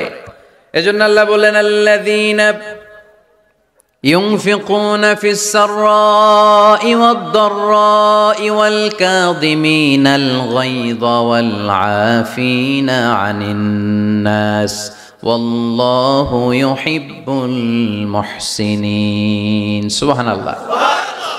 আমার মুত্তাকি বান্দাদের প্রথম বৈশিষ্ট্য, ইউনফিকুনা ফিস সাররাই ওয়াদ দাররা, সুখে দুঃখে সচ্ছল কিংবা অসচ্ছল যে অবস্থায় থাকুক না কেন তারা আমার রাস্তায় দান করে। দান করলে খুশি হয়ে যায় কে? আল্লাহ। সাদাকা করলে আপনারে পছন্দ করবে কে? আল্লাহ। যাকাত দিলে পছন্দ করে কে? আল্লাহ। দে যাকাত, দে যাকাত তোরা দে রে যাকাত, দে যাকাত, দে যাকাত তোরা দে রে যাকাত, তোর দিল খুলবে পরে আগে খুলুক হাত, দে যাকাত, দে যাকাত তোরা দে রে যাকাত। পড়েন আমিন। দিল পরে খুলবে, আগে হাত খুলতে হবে। উপরের হাত নিচের হাতের চাইতে সেরা। যে ব্যক্তি নেয় তারে আল্লাহ পছন্দ করে না, যে ব্যক্তি দেয় তারে ভালোবাসে কে? আল্লাহ। আল্লাযীনা ইউনফিকুনা ফিস সাররাই ওয়াদ দাররা, আমার মুত্তাকি বান্দারা সুখে দুঃখে সচ্ছল অসচ্ছল উভয় অবস্থায় আমার রাস্তায় দান করে। তার মানে মুত্তাকি যদি নিজেকে মুত্তাকি হিসেবে এস্টাবলিশ করতে চান, দান করার ধারাবাহিকতাটা অব্যাহত রাখতে হবে, থামানো যাবে না। একটা সময় ভালো যাচ্ছে আমার, বেশি করে দিচ্ছি, আবার সময় খারাপ যাচ্ছে, কম করে দিব, কিন্তু দিব। দেওয়ার ধারাবাহিকতা থামানো যাবে? কেউ এসে আপনার কাছে চাচ্ছে, এই যে আপনি দিতে পারতেছেন, এই তৌফিকটা দিল কে? প্রাইভেট কারে চড়ে চড়ে আপনি ঘুরে বেড়ান, জ্যামে গাড়ি আটকালে গ্লাসে এসে নক করে, পথবঞ্চিত শিশুরা আহা খেতে পায় না, বৃষ্টিতে ভিজে, ভাঙ্গা একটা থালা নিয়ে স্যার 2টা টাকা দেন। অনেকে ধমক দিয়ে তাড়িয়ে দেয়। এই যে আপনি ধমক দিছেন, ওরে প্রাইভেট কারে বসাইতে পারে কে? আপনার হাতে ভাঙ্গা থালা দিয়ে রাজপথে নামায় দিতে পারে কে? এজন্য আল্লাহ বললেন, আমি দেয়ার মালিক, তুমি দাও, তুমি দিলে তোমার হাত আমি ভরে দেব। আল্লাহু আকবার। মদিনার জমিনে সবচাইতে গরীব সাহাবীর নাম ছিল সাইয়েদনা বেলাল আল হাবাশী রাদিয়াল্লাহু তাআলা আনহু। বিশ্বনবীর খাস মুয়াজ্জিন, ইথিওপিয়া থেকে ইসলামের সুশীতল ছোঁয়ায় এসে মদিনায় বিশ্বনবীর হাতে হাত রেখে কালিমা পড়ে মুসলমান হয়েছে। দেখতে ছিল কুচকুচে কালো, কিন্তু হৃদয়টা ছিল সাদা। মদিনার সবচাইতে গরিব সাহাবী, লজ্জাস্থান ঢাকার মতো একটা লুঙ্গি ছিল, এছাড়া আর কিছু ছিল না। শুধু আমাদের লজ্জাস্থান ঢাকার মতো একটা লুঙ্গি আছে, আর কিছু নাই, এরকম কে কে আছেন? হাত তোলেন। কেউ নাই। তার মানে আল্লাহ আমাদের অনেক দিয়েছে, ঠিক কিনা? মদিনার সবচেয়ে গরিব সাহাবীর নাম বেলাল রাদিয়াল্লাহু তাআলা আনহু। লজ্জাস্থানটা ঢাকার কাপড় ছাড়া তার কিছু ছিল না। ওই বেলাল রাদিয়াল্লাহু তাআলা আনহুকে ডেকে বিশ্বনবী বললেন, আনফিক ইয়া বেলাল, ও বেলাল তুমিও আল্লাহর রাস্তায় দান করো। সুবহানাল্লাহ। আনফিক ইয়া বেলাল লা তাখশা মিন যিল আরশি ইকলালা, ও বেলাল আল্লাহর ধনভাণ্ডারে কমতি নাই, তুমি দান করো, তোমারও বাড়ায়া দিবে কে? যে বেলাল রাদিয়াল্লাহু তাআলা আনহু লুঙ্গিটা পরা ছাড়া আর কোনো সম্পদই ছিল না, এই লুঙ্গিটাই সম্পদ, আর কিচ্ছু নেই। ওই বেলালকে বিষ্ণু বলেছেন, দান করো বেলাল, কিপটামি করো না। যে রবের সন্তুষ্টির জন্য তুমি দান করবা, ওই রবের কোনো কমতি নাই, ঘাটতি নাই। গোটা বিশ্বের সবার সব ডিমান্ড পূরণ করে দিল, যার যত চাহিদা সব দিয়ে দিল, আমার আল্লাহর ধনভাণ্ডারের 1 ইঞ্চিও কমবে না। এজন্য মুত্তাকিদের প্রথম বৈশিষ্ট্য, আল্লাযীনা ইউনফিকুনা ফিস সাররাই ওয়াদ দাররাই ওয়াল কাযিমিনাল গায়যা ওয়াল আফিনা আনিন নাস ওয়াল্লাহু ইউহিব্বুল মুহসিনিন। মুত্তাকিনদের প্রথম বৈশিষ্ট্য, সুখে দুঃখে সব সময় দান করে একজনের খুশির জন্য। তিনি কে? দান করলে যে আল্লাহ বাড়ায় দেয়, বিশ্বাস হয়? বিশ্বাস হয়? বাড়িয়ে দিবে আল্লাহ। মাসালুল্লাযীনা ইউনফিকুনা ফি সাবিলিল্লাহি কামাসালি হাব্বা أنبتت 7 سنابل في كل سنبلة 100 حبة والله يضاعف لمن يشاء والله واسع عليم। سبحان الله পড়ে। আল্লাহর রাস্তায় দানের দৃষ্টান্ত চারা গাছের মতো। যেই চারা গাছ রোপণ করে দিলে সেখান থেকে শীষ গজায় 7টা। ওই 7টা শীষ থেকে, প্রতিটা শীষ থেকে হয় শত শস্য দানা, মানে 700। আপনি 1 টাকা দান করলে আল্লাহ 7 গুণ, 100 গুণ থেকে 700 গুণ বাড়ায় দিবে।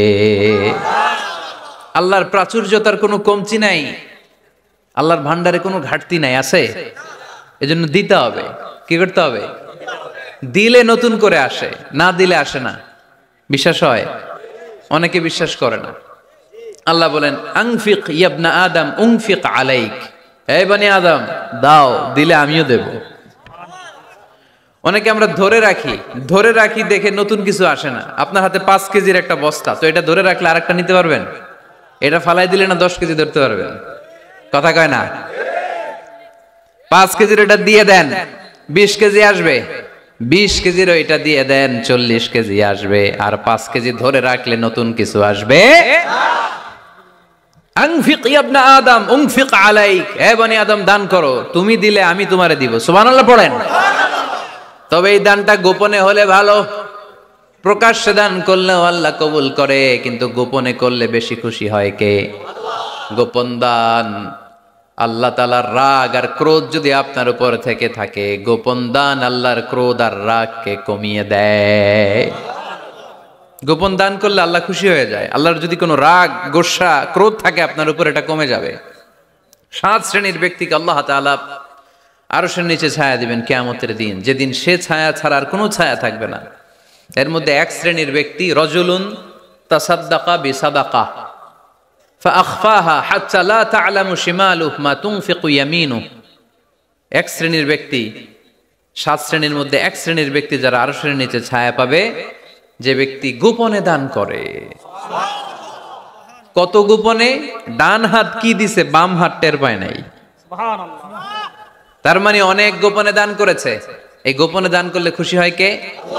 আল্লাকা সিররুন ইনদাল্লাহ বাইনাকা আনতা ওয়া বাইনাল্লাহ, আল্লাকা সাদাকাতুন তাখফা لا يعلمها إلا الله هل لك سر عند الله بينك أنت وبين الله هل لك صدقات تخفى لا يعلمها إلا الله سبحان الله পড়ে هل لك سر عند الله তোমার আর তোমার রবের মাঝে গোপন কোনো ডিলিংস আছে কি যেটা তুমি আর তোমার রব শুধু জানো তোমার জীবনে এমন গোপন দান আছে নাকি যেটা আল্লাহ ছাড়া কেউ দেখেনি ওই দানগুলোরে পছন্দ করে কে আল্লাহ যারা দুনিয়ার বুকে সচ্ছল এবং অসচ্ছল অবস্থায় দান করে কিয়ামতের দিন আমলনামা দেখে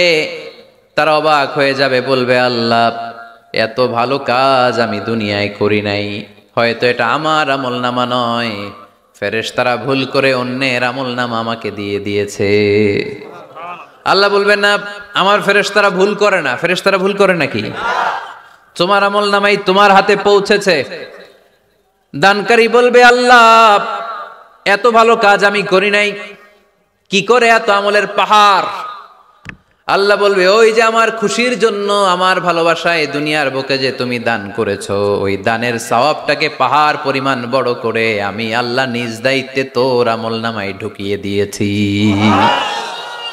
সেই বুখারীর বর্ণনা কামা ইউরাব্বি আহাদুকুম ফুলুয়াহু তোমরা তোমাদের গাভী যেমনে পালো বাছুর পালন কারা কারা দেখি লক্ষ্মীপুরে মাশাআল্লাহ অনেক গরু টরু আছে তো এলাকায় ছাগল পালন কারা কারা ওট পালন কারা কারা দেখি ওট নাই তো আল্লাহ রাসূল সাল্লাল্লাহু আলাইহি ওয়াসাল্লাম বললেন তোমরা যেমনি ওটের বাচ্চা পালো বাছুর পালো পেলে পোষে যেমনি বড় করো তোমার ওই ছোট্ট দান ওই দানটা যেহেতু আমার খুশির জন্য দিয়েছিলা ওইটারে আমি পালছি তোমরা যেমনি বাছুর পালছো আমি আল্লাহ তোমার ছোট্ট দানের সওয়াবটাকে পেলেছি পেলে পুষে ইয়া বড় উহুদ পাহাড়ের সমান করে এরপরে তোমার আমলনামায় উঠাইয়া দিছি তাহলে মুত্তাকি বান্দার প্রথম গুণ তারা দান করে ইউনফিকুনা ফিস সাররাহ লক্ষ্মীপুরের ভাইয়েরা খেয়াল করে শুনেন মুত্তাকি বান্দাদের প্রথম গুণ সুখে থাকি আর দুঃখে থাকি আল্লাহর রাস্তায় দান করব আমরা ঠিক কি না সর্বাবস্থায় দান করতে হবে ফিস সাররা সুখের সময়ও করব ওয়া ফিদ দাররা দুঃখের সময়ও করব সুখের সময় যদি আমি বছরে 10,000 টাকা দান করি দুঃখের সময় 10 টাকা তো দিতে পারবো কথা বুঝে নাই বোধহয় কষ্টের সময় অল্প দিব কিন্তু দেয়ার ধারাবাহিকতাটা আমরা চালিয়ে যাব পারা যাবে তাহলে মুত্তাকিদের প্রথম গুণ আল্লাযীনা ইউনফিকুনা ফিস সাররাই ওয়াদ দাররাই ওয়াল কাযিমিনাল গায়যা ওয়াল আফিনা আনিন নাস ওয়াল্লাহু ইউহিব্বুল মুহসিনিন মুত্তাকিনদের প্রথম গুণ সুখে দুঃখে মুত্তাকিরা আল্লাহর রাস্তায় দান করে এটা বোঝা গেছে না মনে থাকবে কতক্ষণ হ্যাঁ কাল কি ভুলে যাবে কয় আজীবন হ্যাঁ আজীবন মনে থাকবে মনের কান দিয়ে শুনতে হবে এই কান না মনেও একটা কান আছে ওই কান দিয়ে শুনলে ভুলবেন না তাহলে মুত্তাকিদের প্রথম বৈশিষ্ট্য যেহেতু আমরা মুত্তাকি হয়ে ফিরে যেতে চাই মুত্তাকিদের প্রথম বৈশিষ্ট্য আমরা জানলাম যারা সুখে দুঃখে কি করে দান করলে বাড়ায় দেয় কে আল্লাহ ধৈর্য রাখলে নতুন কিছু পাওয়া যায় ওটা ছেড়ে দেন ওটা দিয়ে দেন তাহলে নতুন কিছুর ব্যবস্থা করবে কে আল্লাহ তাহলে এটা বুঝে ফেলছেন না হজম হয়েছে হজম এটার হজম করে ফেলেন হয়ে গেছে গা আচ্ছা এবার আল্লাহ বললেন মুত্তাকিনদের 2 নাম্বার বৈশিষ্ট্য ওয়াল কাযিমিনাল গায়যা মুত্তাকি বান্দারা তাদের রাগকে হজম করে রাগ সংবরণ করে ক্রোধকে নিয়ন্ত্রণ করে সুবহানাল্লাহ পড়েন এইবার আসছে কঠিন ওয়াজ এবার একজনকে হুজুর এটাই তো পারি না এটা পারতে হবে আপনাকে মুত্তাকি হতে চাইলে ওয়াল কাযিমিনাল গায়য মুত্তাকিনরা নিজেদের রাগকে সংবরণ করে রাগ হজম করে রাগের সময় নিজের উপর নিয়ন্ত্রণ রাখে। আমাদের অনেকের অনেক রাগ, এত রাগ, রাগের সময় হিতাহিত জ্ঞান থাকে না। এরকম আছে না নাই? রাগ কিন্তু অনেক ভয়ঙ্কর, জানেন? রাগ বেশি কার কার? লক্ষ্মীপুরের দেখি তো, খাইছে আছে তো দেখি, 3-4 জনের রাগ আছে না? বাকি সব আল্লাহর ওলি। লক্ষ্মীপুরের ঘরে ঘরে রাগ। আচ্ছা, লক্ষ্মীপুরের মানুষ অনেক ভদ্র, শান্তশিষ্ট, রাগ টাগ নাই। হ্যাঁ, বাঙ্গালায় তো এই রাগ ভয়ঙ্কর। এটা রাগ কিন্তু ভয়ঙ্কর। মানুষ যখন রাগ করে তখন তার হিতাহিত জ্ঞান থাকে, কি করে কি বলে সে জানে। পৃথিবীর সবাই আমরা রাগী, কেউ কম কেউ বেশি। এটা ভেরি ন্যাচারাল। আমাদের দেহে একটা হরমোন আছে, অ্যাড্রেনালিন বলে আর কি এটাকে। Adrenaline hormone triggers up your bodies fight response. এটা যখন নিঃসরিত হয় দেহ থেকে, আপনার বডি তখন ফাইট করতে মনে চায়। কোপায়ালামু, মাইরালামু তরে, হোতায়ালামু অক্করে, এরকম একটা অ্যাটিটিউড চলে আসে না? এটা ন্যাচারাল। এই অ্যাড্রেনালিন হরমোন যখন নিঃসরিত হয়, এটা আপনার ফাইট রেসপন্সকে ট্রিগার আপ করে। তখন আপনার দেহ খুব উত্তেজিত, ফাইট করতে মনে চায়, মনে চায় এখনই ধরি ওরে। আসলে নাই? তবে এটা ভালো কাজে লাগাইতে হবে। রাগটা পারা যাবে না। রাগ কিন্তু খুব ভয়ঙ্কর। এই রাগের শারীরিক মানসিক অনেক ক্ষতি আছে। হার্ট অ্যাটাক করে অনেকে রাগে, স্ট্রোক করে ফেলে। রাগ হচ্ছে অনেকটা ঝড়ের মতো। কিসের মতো? ঝড় যেমনি একদিক থেকে এসে সব লন্ড ভন্ড করে দিয়ে অন্য দিক দিয়ে ছুটে চলে যায়, যখন ঝড়টা হয় তখন তো টের পাওয়া যায় না। রাগও তেমন। যখন রাগটা আসে, কি যে করে ফেলছি তখন বোঝা যায় না। রাগ চলে যাওয়ার পরে, মাথা ঠান্ডা হওয়ার পরে তখন বোঝা যায়, হায় রে এটা কি করলাম। রাগের সময় দিয়ে দিছে তালাক। রাগের সময় কি করছে? রাগ যখন শেষ তখন কয়, হায় হায় বউ তুমি তো আমার কৈতরি। মারামারি হয়, সম্পর্কের অবনতি হয়, স্বামী স্ত্রী সম্পর্কের বিচ্ছেদ ঘটে। বাবা ছেলের সাথে রাগ করে না? বাপে কয় দিমু না তোরে, কিচ্ছু দিমু না। পোলায় কয় দিবা না কে? বাপে কয় দিলাম না। পোলায় কয় মারলাম তোমারে। বাপে কয় তোরে ত্যায্য করলাম। পোলা কয় কোপ দিলাম।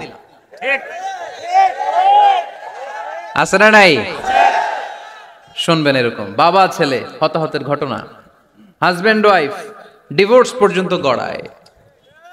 বন্ধু বন্ধুর সম্পর্ক নষ্ট হয় এই রাগের কারণে।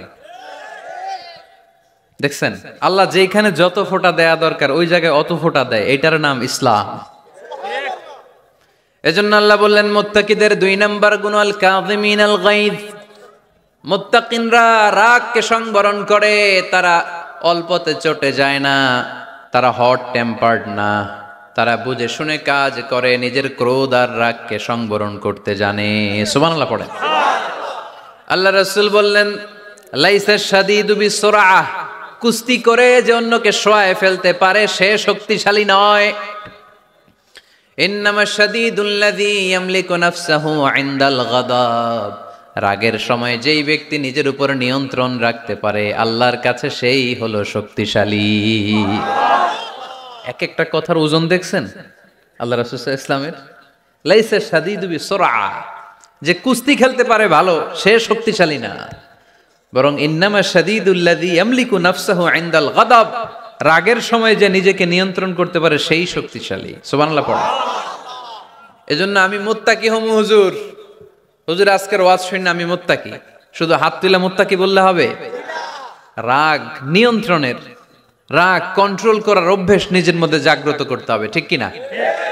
এক সাহাবী এসে বললেন, ইয়া রাসূলুল্লাহ আউসিনি ইয়া রাসূলুল্লাহ, আমারে কিছু নসিহত করেন, নসিহত করেন। বিশ্বনবী বললেন, লা তাগদাব, ও সাহাবী তুমি রেগে যেও না।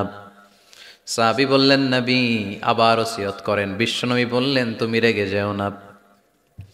সাহাবী বললেন, শুনলাম তো এটা, আরেকটা কিছু কোন। বিশ্বনবী বললেন, রেগে যেও না। রাদ্দাদা মিরারান, বারবার যতবার সাহাবী বিশ্বনবীর কাছে নসিহত চাইলেন, বিশ্বনবী একটা নসিহতই করলেন, রেগে যেও না, কারণ রেগে গেলেন তো হেরে গেলেন। রেগে গেলেন তো হেরে গেলেন। ওরা আপনারে রাগাতে চাইবে, আপনি ঝগড়া করতে চান না, ওরা আপনারে পায়ে পাড়া দিয়ে ঝগড়ায় নামাতে চাইবে। চিল্লা এখন ঠিক কিনা?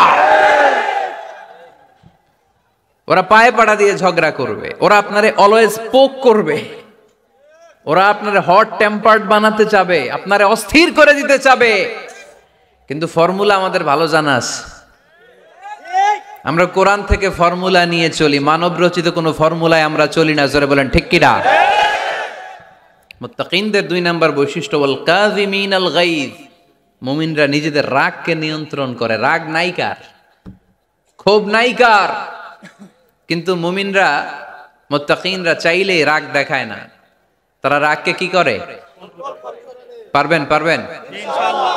আজকে থেকে ভাবির আর বকবেন না তো, ঝগড়া করবেন না তো, ছেলে মেয়েদের উপর উত্তেজিত হবেন না তো, হ্যাঁ? রাগারাগি করবেন, মনে থাকবে তো? আল্লাহ রাসূল সাল্লাল্লাহু আলাইহি ওয়াসাল্লাম কখনোই রাখতেন না। সুবহানাল্লাহ নাই? আল্লাহ রাসূল সাল্লাল্লাহু আলাইহি ওয়াসাল্লাম কখনোই, ওনার সাথে কেউ খারাপ আচরণ করলে উনি রাখতেন না। ওনাকে অত্যাচার করা হয়েছে, তিনি রাখতেন না। জুলুম করা হয়েছে, তিনি রেগে যেতেন না। রাসূল সাল্লাল্লাহু আলাইহি ওয়াসাল্লাম মক্কায় যখন নামাজ পড়তেন, উটের পচা নাড়ি ভুঁড়ি আল্লাহ রাসূল সাল্লাল্লাহু আলাইহি ওয়াসাল্লাম ঘাড়ে আর পিঠের উপর চাপিয়ে দেয়া হতো। আমাদের কার কার পিঠের উপর নামাজ অবস্থায় উটের বা গরুর নাড়ি ভুঁড়ি চাপায়া দেয়া হয়েছে এলাকায়? আছে কেউ? নাই। তায়েফের ময়দানে আল্লাহ রাসূল সাল্লাল্লাহু আলাইহি ওয়াসাল্লাম দাওয়াত দিতে গেলেন, নিজের লাভের জন্য না তায়েফবাসীদের লাভের জন্য? খেয়ে না খেয়ে দিন প্রচারের কাজে নিজেকে দিয়েছ বিলিয়ে, তায়েফের কাফিরেরা চিনল না সে আলো, দুষ্ট ছেলেদের পিছু দিল লেলিয়ে, পাথরের আঘাতে ক্ষত বিক্ষত হয়ে সারা শরীর থেকে রক্ত ঝরে। হে রাসূল তোমাকে ভুলি আমি কেমন করে, হাজার ব্যথা বেদনার পরে। ফিরে আসনি তুমি আপন ঘরে, দিনের আলো তুমি ছড়িয়ে দিতে, চলে গেলে মদিনায় মক্কা ছেড়ে। হে রাসূল তোমাকে ভুলি আমি কেমন করে, হে রাসূল তোমাকে ভুলি আমি কেমন করে। ঠিক কি না? তায়েফের ময়দানে রক্তাক্ত হলেন 3টা জায়গায়, দেখে এসেছি আমি। এখানে আহত করা হলো, আবার উঠে দাঁড়ালেন, আবার পাথর মারা হলো। কোন গায়ে পাথর মেরেছো তোমরা? এরকম সুন্দর শরীর পৃথিবীর কোন দ্বিতীয় মানুষের ছিল নাকি? এত সুশ্রী মানুষ, শুভ্র মানুষ, পরিচ্ছন্ন মানুষ দুনিয়াতে দ্বিতীয়টা ছিল না। এত নুরানি চেহারার মানুষ পৃথিবীতে দ্বিতীয়টা নাই। এই মহানবীকে ওরা পিটিয়ে রক্তাক্ত করেছে, পাথর মেরে রক্তাক্ত করেছে। 3 বার গেছি ওদের লাভের জন্য, ওরা আমারে মারলো। আহা, তারপরও রাসূল সাল্লাল্লাহু আলাইহি ওয়াসাল্লাম কি রেগে গিয়েছেন? কারণ রেগে গেলেন তো হেরে গেলেন। কোনোভাবে রাসূল সাল্লাল্লাহু আলাইহি ওয়াসাল্লাম রাখতেন না। নিজের উপর অত্যাচার আসলে রাসূল সাল্লাল্লাহু আলাইহি ওয়াসাল্লাম রাগেন নাই। আনাস রাদিয়াল্লাহু তাআলা আনহু আল্লাহ রাসূলের খাদেম ছিল। উনি বললেন, কুনতু আমশি মা রাসূলিল্লাহ, আমি একবার রাসূল সাল্লাল্লাহু আলাইহি ওয়াসাল্লামের সাথে কোথাও যাচ্ছিলাম। ওয়া আলাইহি বুরদুন নাজরানি, তখন রাসূল সাল্লাল্লাহু আলাইহি ওয়াসাল্লামের গায়ে ছিল নাজরান থেকে আনা একটা চাদর। আপনারা চাদর পরেন না শীতকালে? রাসূল সাল্লাল্লাহু আলাইহি ওয়াসাল্লাম চাদর পরতেন। রাসূল সাল্লাল্লাহু আলাইহি ওয়াসাল্লাম নাজরান দেশ থেকে আনা একটা চাদর পরেছেন, গলিজুল হাশিয়া, যেই চাদরের এই কর্নারের ডিজাইনটা ছিল খসখসে। কি ছিল? হঠাৎ এক বেদুইন এসে রাসূল সাল্লাল্লাহু আলাইহি ওয়াসাল্লামের চাদর ধরে টান দিল। টান দেওয়ার সাথে সাথে রাসূল সাল্লাল্লাহু আলাইহি ওয়াসাল্লামের ঘাড়ের এই চামড়া ছিঁড়ে গেল। এই খসখসে যেহেতু ডিজাইন চাদরের, ওই খসখসে ডিজাইন ঘাড় আর কাঁধের এখানে যখন টান খেলো, ওই খসখসে ডিজাইনের দাগ বসে গেল, রাসূলের চামড়া ছিঁড়ে গেল ঘাড়ের। সে টান দিয়ে বলে, ইয়া মুহাম্মদ মুরলি মিন মালিল্লাহ, আসছে ভিক্ষা করতে। মূলত ভিক্ষা চাওয়ার ডিজাইন দেখছেন? যার কাছে ভিক্ষা চাবে চাদর ধরে টান, এসে বলে বেদুইন তো, এদের মধ্যে সভ্যতা ছিল না। ইয়া মুহাম্মদ, ও মুহাম্মদ মুরলি মিন মালিল্লাহ, ও মুহাম্মদ আমার খাওয়ার মতো টাকা নাই, তুমি আদেশ করো বাইতুল মাল থেকে যেন আমারে কিছু টাকা দেয়। আসছে ভিক্ষা করতে, ভিক্ষা করতে আইসা চাদর ধরে দিছে টান, ঘাড়ের রক চামড়া ছিঁড়ে গেছে। রাসূল সাল্লাল্লাহু আলাইহি ওয়াসাল্লাম ব্যথা পেয়েছেন। ফালতাফাতা ইলাইহি রাসূলুল্লাহ, আল্লাহ রাসূল সাল্লাল্লাহু আলাইহি ওয়াসাল্লাম তার দিকে তাকালেন, তাকিয়ে ফাদহিক একটা মুচকি হাসি দিলেন। আমি রাস্তা দিয়ে চাদর গায়ে দিয়ে হাঁটতেছি, এক ফকির আইসা কয় ভিক্ষা দেন, টাকা দেন বলে আমার চাদর টান দিছে, আর ওই চাদরে আমার ঘাড়ের চামড়া ছিঁড়ে গেছে, কি করব আমি? আপনি কি করবেন? হ্যাঁ, কোনি? আচ্ছা, তা আমরা ঠিকই ওরে ধরে মাইর দিতাম, তাই না? আজকে ওর একদিন কে আমার একদিন ভর্তা বানায় ফেলতাম ওরে পিটায়, রাগের চোটে, ঠিক কিনা? আল্লাহ রাসূল সাল্লাল্লাহু আলাইহি ওয়াসাল্লাম try to think about it, try to ponder on the story. এই moral of the story কি? রাসূল সাল্লাল্লাহু আলাইহি ওয়াসাল্লামের প্রফেটিক স্টোরি থেকে আপনাকে ভাবতে হবে। ভিক্ষা করতে এসে চাদর ধরে টান দিয়ে ঘাড়ের চামড়া ছিঁড়ে ফেলেছে, রাসূল তাকিয়ে মুচকি হাসি দিলেন। মুচকি হাসি দিয়ে বললেন, যাও বাইতুল মাল থেকে কিছু সম্পদ ধরে দিয়ে দাও। কি নবী ছিলেন! তার মানে উনার গায়ে যত আঘাতই আসতো কখনো উনি রাখতেন, তবে মাঝে মাঝে রাখতেন যদি আল্লাহর বিধান লঙ্ঘিত হতো, তখন বিশ্বনবী রেগে যেতেন। আল্লাহর জমিনে আল্লাহর বিধান লঙ্ঘিত হলে এই লোকটা রেগে যেতেন, প্রিয় নবী তখন সহ্য করতেন না। এক সাহাবী এসে বললেন, ইয়া রাসূলুল্লাহ, এমন ইমাম পাঠিয়েছেন আমাদের এলাকায়, বড় বড় সূরা দিয়ে নামাজ পড়ায়, এত বড় সূরা দিয়ে পড়ে, তার পিছনে দাঁড়িয়ে থাকার ক্ষমতা আমার নাই। এই কথা শুনে বিশ্বনবী রেগে গেলেন, কারণ ইসলামের বিধান এখানে লঙ্ঘিত হচ্ছে, ঠিক কিনা? এত রাগলেন, চেহারা আগুনের গোলার মতো লাল হয়ে গেল। ওই সাহাবীকে ডেকে পাঠিয়ে ধমকালেন, খবরদার, তোমরা মানুষকে দিন থেকে ভাগিও না, সহজ করে ইসলামকে উপস্থাপন করো, জামাতের ইমামতির চান্স পেলে লম্বা কেরাত পড়ো না, একটা মিডিয়াম স্ট্যান্ডার্ড রেখে কেরাত পড়বা, কারণ তোমার পেছনে অসুস্থ লোক থাকতে পারে, মুসল্লি, মুসাফির থাকতে পারে, তাই না? আবার মদিনাতে বনু মাখজুমিয়া গোত্রের এক নারী চুরিতে ধরা পড়ল। কিসে? চুরির বিধান কি?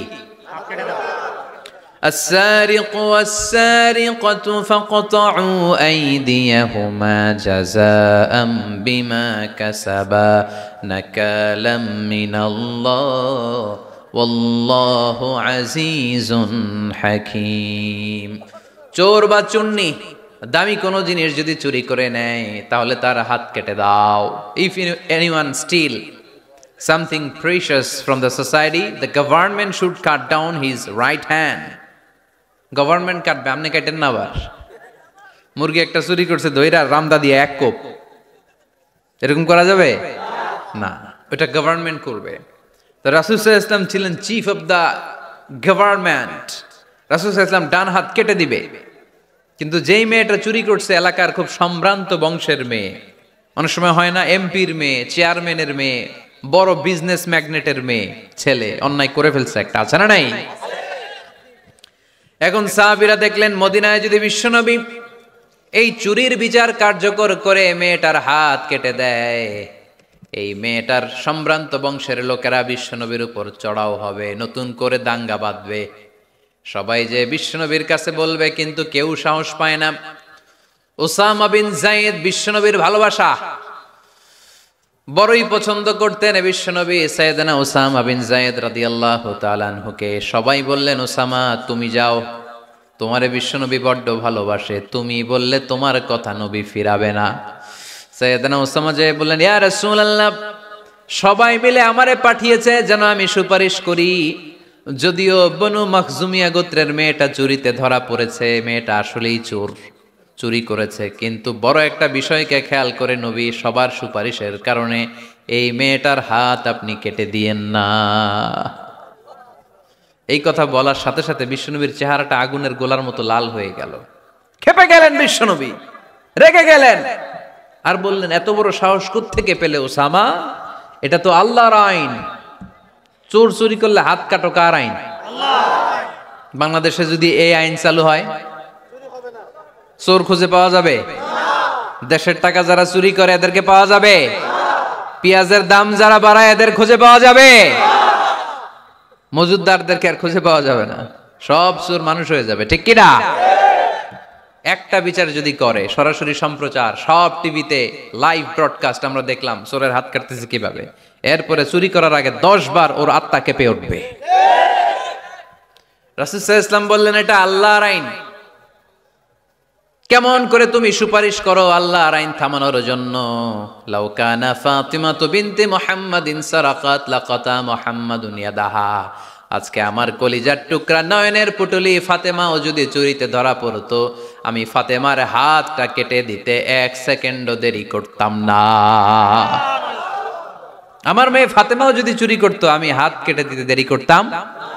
রেগে যেতেন প্রচন্ড, এমনি রাখতেন না। কেউ আক্রমণ করলে ব্যথা দিলে, কষ্ট দিলে রাখতেন না।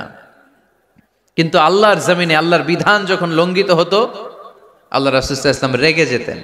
তাহলে কোথায় রাগ করবেন আর কোথায় করবেন না বোঝা গেছে তো? সব জায়গায় রাগ করা যাবে? এজন্য মুত্তাকিনদের 2 নাম্বার বৈশিষ্ট্য, ওয়াল কাযিমিনাল গায়যা। মুত্তাকিনরা রাগ দেখায় না, মেজাজ দেখায় না, বরং মুত্তাকিন বান্দারা আল্লাহর খুশির জন্য নিজের রাগ আর ক্রোধকে নিয়ন্ত্রণ করে। রাসূল সাল্লাল্লাহু আলাইহি ওয়াসাল্লাম আল্লাহর বিধান লঙ্ঘিত হলে রেগে যেতেন, এছাড়া রাখতেন না। একবার তাহাজ্জুদের সময় সাইয়েদনা আলী রাদিয়াল্লাহু তাআলা আনহু আর ফাতেমা রাদিয়াল্লাহু তাআলা আনহাকে ডাকতে গেলেন তাহাজ্জুদ পড়ার জন্য। কিসের জন্য? যে ডাকলেন, দরজায় কড়া নাড়লেন, আলী ওঠো, ফাতিমা ওঠো। কিন্তু সাইয়েদনা আলী রাদিয়াল্লাহু তাআলা আনহু বললেন, কি জন্য উঠবো? আল্লাহ রাসূল সাল্লাল্লাহু আলাইহি ওয়াসাল্লাম বললেন, তাহাজ্জুদের জন্য। আলী রাদিয়াল্লাহু তাআলা আনহু একটু কৌশল করে বললেন, আমাদের রুহু তো আল্লাহর হাতে। রুহু কার হাতে? আল্লাহ যখন রুহু ফিরাই দিবে তখন ঠিকই উঠবো, পড়বো তাহাজ্জুদের নামাজ, পড়বো, রুহুটা ফিরে আসুক, পড়বো। একটু কৌশল করলেন। তো রাসূল সাল্লাল্লাহু আলাইহি ওয়াসাল্লাম এই কৌশলটারে পছন্দ করলেন না। রাসূল চাইছেন আমি বলা মাত্রই যেন উঠে যায়। রাসূল সাল্লাল্লাহু আলাইহি ওয়াসাল্লাম তখনও রেগে গেলেন। বুখারীর বর্ণনা, তিনি ফিরে আসতেছিলেন আর রাগে নিজের রানের মধ্যে চাপড়াচ্ছিলেন এরকম, ওয়াকারাল ইনসানু আকসারা শাইইন জাদালা। আরে মানুষ কত ঝগড়া করতে জানে, আরে মানুষ কত তর্ক করতে জানে, মানুষ যে কত ঝগড়া করে, মানুষ যে কত তর্ক করে, নিজের উপর নিজে ঝাল মিটাচ্ছিলেন রানের মধ্যে চাপড়াতে চাপড়াতে। সুবহানাল্লাহ পড়ে। আক্রমণ করলে রাখতেন না, ওটের নারী ভুঁড়ি চাপিয়ে দিলে রাখতেন না, কিন্তু ধর্মীয় বিধান লঙ্ঘিত হলে বিশ্বনবী রেগে যেতেন। চিল্লায় এখন সুবহানাল্লাহ। এজন্য মুত্তাকিদের 2 নাম্বার বৈশিষ্ট্য, আল কাযিমিনাল গায়দ, রাগকে সংবরণ করতে হবে। রাগ দেখানো যাবে না। রাগ দেখাবেন, কি করবেন? নিয়ন্ত্রণ করব। একজন নিয়ন্ত্রণ করবে শুধু, আর আপনারা কোপায় ফেলাইবেন সব। মাশাআল্লাহ। আরে বলো, কি করবা? এভাবেই তো সমাজ পরিবর্তন হয়। শুনতে হবে তো আমার কথা, শুনতে হবে, জানতে হবে, দেন মানতে হবে। পরিবর্তনটা আস্তে আস্তে হয়। এই গুণে ধরা সমাজ এমনি নষ্ট হয় নাই, দীর্ঘদিনে নষ্ট হয়েছে। এটা ঠিক করতে হইলে আমাদের দীর্ঘ সময় লাগবে, দীর্ঘদিন লাগবে, অনেক ঘাম ঝরাতে হবে, অনেক পথ যেতে হবে, মাইলস টু গো। ঠিক কিনা? তাহলে রাগ দেখানো যাবে না। রাগকে কি করব? কন্ট্রোল করব। সবাই রাজি? যারা হাত তুলছিলা যে আমার রাগ বেশি, তোমাদের জন্য tips, how to control anger, কিভাবে রাগ কমাতে হয়। আল্লাহ রাসূল সাল্লাল্লাহু আলাইহি ওয়াসাল্লাম এটাও শিখাই দিছে। শুধু হুজুরে কইছে সুবহানাল্লাহ। সুবহানাল্লাহ বললে কি গুনাহ হবে? একবার সুবহানাল্লাহ বললে আকাশের জমিনের মাঝখানে সব ফাঁকা জায়গাটা সওয়াব দিয়ে ওই সওয়াব আল্লাহ আপনার আমলনামায় ঢুকায় দিবে। খুব চালাক এই এলাকার লোকেরা, সওয়াবের কথা শুই না, লাভ শুই না। সুবহানাল্লাহ, লাভ আছে যেখানে আমরা আছি। তো হাউ টু কন্ট্রোল অ্যাঙ্গার, কিভাবে রাগ থামাবো? যেহেতু মুত্তাকিনদের 2 নম্বর বৈশিষ্ট্য ওয়াল কাযিমিনাল গায়জ, মুত্তাকিদের বৈশিষ্ট্য তারা রাগকে নিয়ন্ত্রণ করে। আল্লাহ রাসূল শিখাই দিলেন, 4টা পদ্ধতি শিখালেন রাগ কমানোর। কয়টা মনে থাকবে? অ্যাপ্লাই করবো এগুলো, দেখবো আজকে থেকে রাগ কমে কিনা। পারা যাবে? 2 সাহাবী বিশ্বনবীর সামনে ঝগড়া লাগলেন। কথা কাটাকাটি, কথার পিঠে কথা, কথার নাম লতা। কথা বলতে বলতে ঝগড়া লাগতে লাগতে এক সাহাবী রেগে মেগে আগুন, মারামারির জন্য উদ্যত হলেন। বিশ্বনবী দেখলেন ওই সাহাবীর চেহারাটা একেবারে আগুনের গোলার মতো লাল হয়ে গিয়েছে। বিশ্বনবী বললেন, ইন্নী লা আ'লামু কালিমাতান, আমি এমন একটা বাক্য জানি, এই রাগান্বিত সাহাবী যদি এখন এই বাক্যটা পড়া শুরু করে দেয়, তার রাগটারে নিমিষেই ঠান্ডা বানাইয়া দিবে কে? ওই সাহাবী বললেন, ইয়া রাসূলুল্লাহ, কি সেই বাক্য আমারে শিখাইয়া দেন। বিশ্বনবী বললেন, পড়ো, আউযু বিল্লাহি মিনাশ শাইতানির রাজীম। আবার পড়েন, আউযু বিল্লাহি মিনাশ শাইতানির রাজীম। সুবহানাল্লাহ। রাগ কমানোর দোয়া, সহিহ হাদিস। ওই সাহাবী যদি এই বাক্যটা পড়ে তার রাগ কমে যাবে। বাক্যটা হচ্ছে আউযু বিল্লাহি মিনাশ শাইতানির রাজীম। বিতাড়িত শয়তানের কাছ থেকে আল্লাহর কাছে পানাহ চাচ্ছি, প্রোটেকশন চাচ্ছি। বলতে দেরি, রাগ থামতে দেরি হবে না। টিপস নাম্বার 1 মনে থাকবে তো? টিপস নাম্বার 2, বিশ্বনবী বললেন, ইযা গাদিবা আহাদুকুম ফালইয়াসকুত। তোমাদের যখন প্রচন্ড রাগ চলে আসে, বেশি যখন, প্রচন্ড যখন তোমরা রেগে যাও, তখন কথা বন্ধ করে চুপ হয়ে যাও। কি করতে হবে? চুপ, একেবারে চুপ। অনেকে রাগের সময় গড়গড় করে কি যেন বলতে থাকে, আছে না নাই? রাগে গড়গড় করতে থাকে আর কি যেন বলতে থাকে। যত বলবেন, যত গালি দিবেন, বলে না গালি দেয় না রাগের সময়, অশ্রাব্য ভাষায় অনেকে গালি গালাজ শুরু করে দেয়, আছে না নাই? না, আসুকুত, ইদা গাদিবা আহাদুকুম ফালিয়াসকুত। আল্লাহ রাসূল সাল্লাল্লাহু আলাইহি ওয়াসাল্লাম বললেন, যখন তোমাদের কেউ প্রচন্ড রেগে যায়, সে তার কথা যেন বন্ধ করে দেয়। চুপ, keep silent, keep quiet, relax, cool. পারবেন? তাহলে প্রথম টিপস কি পড়তে হবে? বাইরে নামক দিয়া পড়েন, আউযু বিল্লাহি মিনাশ শাইতানির রাজীম। এটা হলো 1 নাম্বার টিপস। 2 নাম্বার টিপস, ইযা গাদিবা আহাদুকুম ফালইয়াসকুত। মাশাআল্লাহ, চুপ থাকতে হবে। বেশি রাগ চলে আসলে কি করতে হবে? 3 number tips, lower your action. আপনার অ্যাকশনকে কমায় দেন। কিন্তু আমরা ওই সময় মারি ডাইরেক্ট অ্যাকশন। রাগের সময় আমরা কি করি? আল্লাহ রাসূল বললেন, লোয়ার, মিনিমাইজ ইউর অ্যাকশন। কি বললেন আল্লাহ রাসূল? অ্যাকশন কমাও, কার্যক্রম কমায় দাও। ইযা গাদিবা আহাদুকুম ওয়া হুয়া কাইম ফালিয়াজলিস। দাঁড়ানো অবস্থায় তোমাদের কেউ যদি রেগে যায়, সে যেন বসে পড়ে। ফাইন যাহাবা আনহুল গাদাবু ওয়া ইল্লা ফালিয়াত্তাজি। কেউ যদি দাঁড়ানো অবস্থায় রেগে যায়, সে যেন বসে পড়ে। বসে থাকার পরেও যদি তার রাগ কমতে না চায়, সে যেন শুয়ে পড়ে।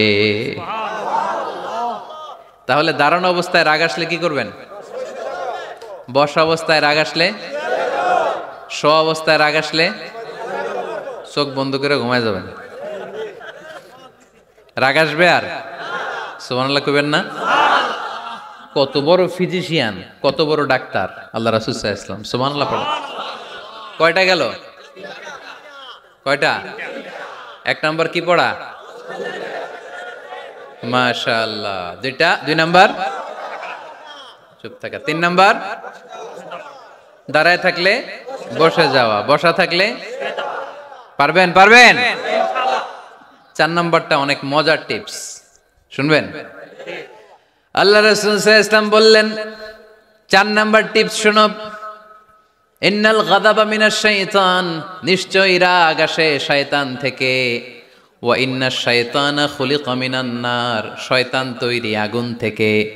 ওয়া ইন্নান নারা তুতফাউ বিল মা। আগুন নিবানো হয় পানি দিয়ে। ফাইদা গাদিবা আহাদুকুম ফালিয়াতাওয়াদ্দাহ। তাই কারো যখন রাগ খুব বেড়ে যায়, সে যেন ঠান্ডা পানি দিয়ে ওযু করে। কি সুন্দর টিপস, কি সুন্দর ফিলোসোফার আল্লাহ রাসূল সাল্লাল্লাহু আলাইহি ওয়াসাল্লাম। কত বড় দার্শনিক ছিলেন তিনি। আল গাদাবু মিনাশ শায়তান, কথার সিকোয়েন্স দেখেন, ওজন দেখেন। আল গাদাবু মিনাশ শায়তান, রাগ আসে শয়তানের থেকে। রাগ এনে দেয় কে? শয়তান।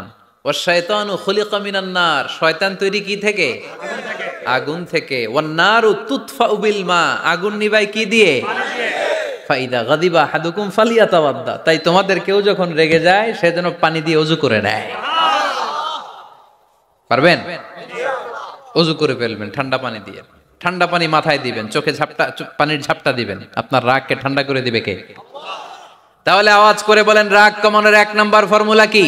আউযু বিল্লাহি মিনাশ শাইতানির রাজিম। 2 নাম্বার চুপ থাকা। 3 নাম্বার বসে পড়া, শুয়ে পড়া। 4 নাম্বার ওযু করা। 4 নাম্বার। এই 4টা পদ্ধতিতে আপনি রাগ কমাতে চাইলে আপনার রাগ কমাই দিবে কে? আল্লাহ। এজন্য আল্লাহ বললেন, আমার মুমিন বান্দার 2 নাম্বার গুণ, তারা রাগকে নিয়ন্ত্রণ করে। আল্লাযীনা ইউনফিকুনা ফিস সাররাই ওয়াদ দাররাই ওয়াল কাযিমিনাল গায়য। আমার মুত্তাকিন বান্দাদের প্রথম গুণ সুখে দুঃখে দান করে। মনে আছে? 2 নাম্বার গুণ কি? রাগকে নিয়ন্ত্রণ করে। 3 নাম্বার গুণ হচ্ছে ওয়াল আফিনা আনিন নাস, মানুষকে ক্ষমা করে দেয়। মানুষকে কি করে? আমরা তো ক্ষমা করি না। হ্যাঁ, দইরা আবুইটালা মানে কি? এটার মিনিং কি? ফিশালায়। হ্যাঁ, কি করে? আইক্কালায়, আইজ্জালায়, আইক্কালা, আইক্কালা আঞ্চলিক শব্দ। আঞ্চলিক শব্দগুলো অনেক সুন্দর, এক এক জেলায় এক এক রকম। তার মানে আমরা ক্ষমা করতে চাই না, আমরা দইরা আইক্কালাই। তার মানে আমরা রাগ ঝাড়ি আর কি, ভিতরে যে ক্ষোভ জমা থাকে এগুলো ঝাড়ি, আমরা ক্ষমা করতে চাই না।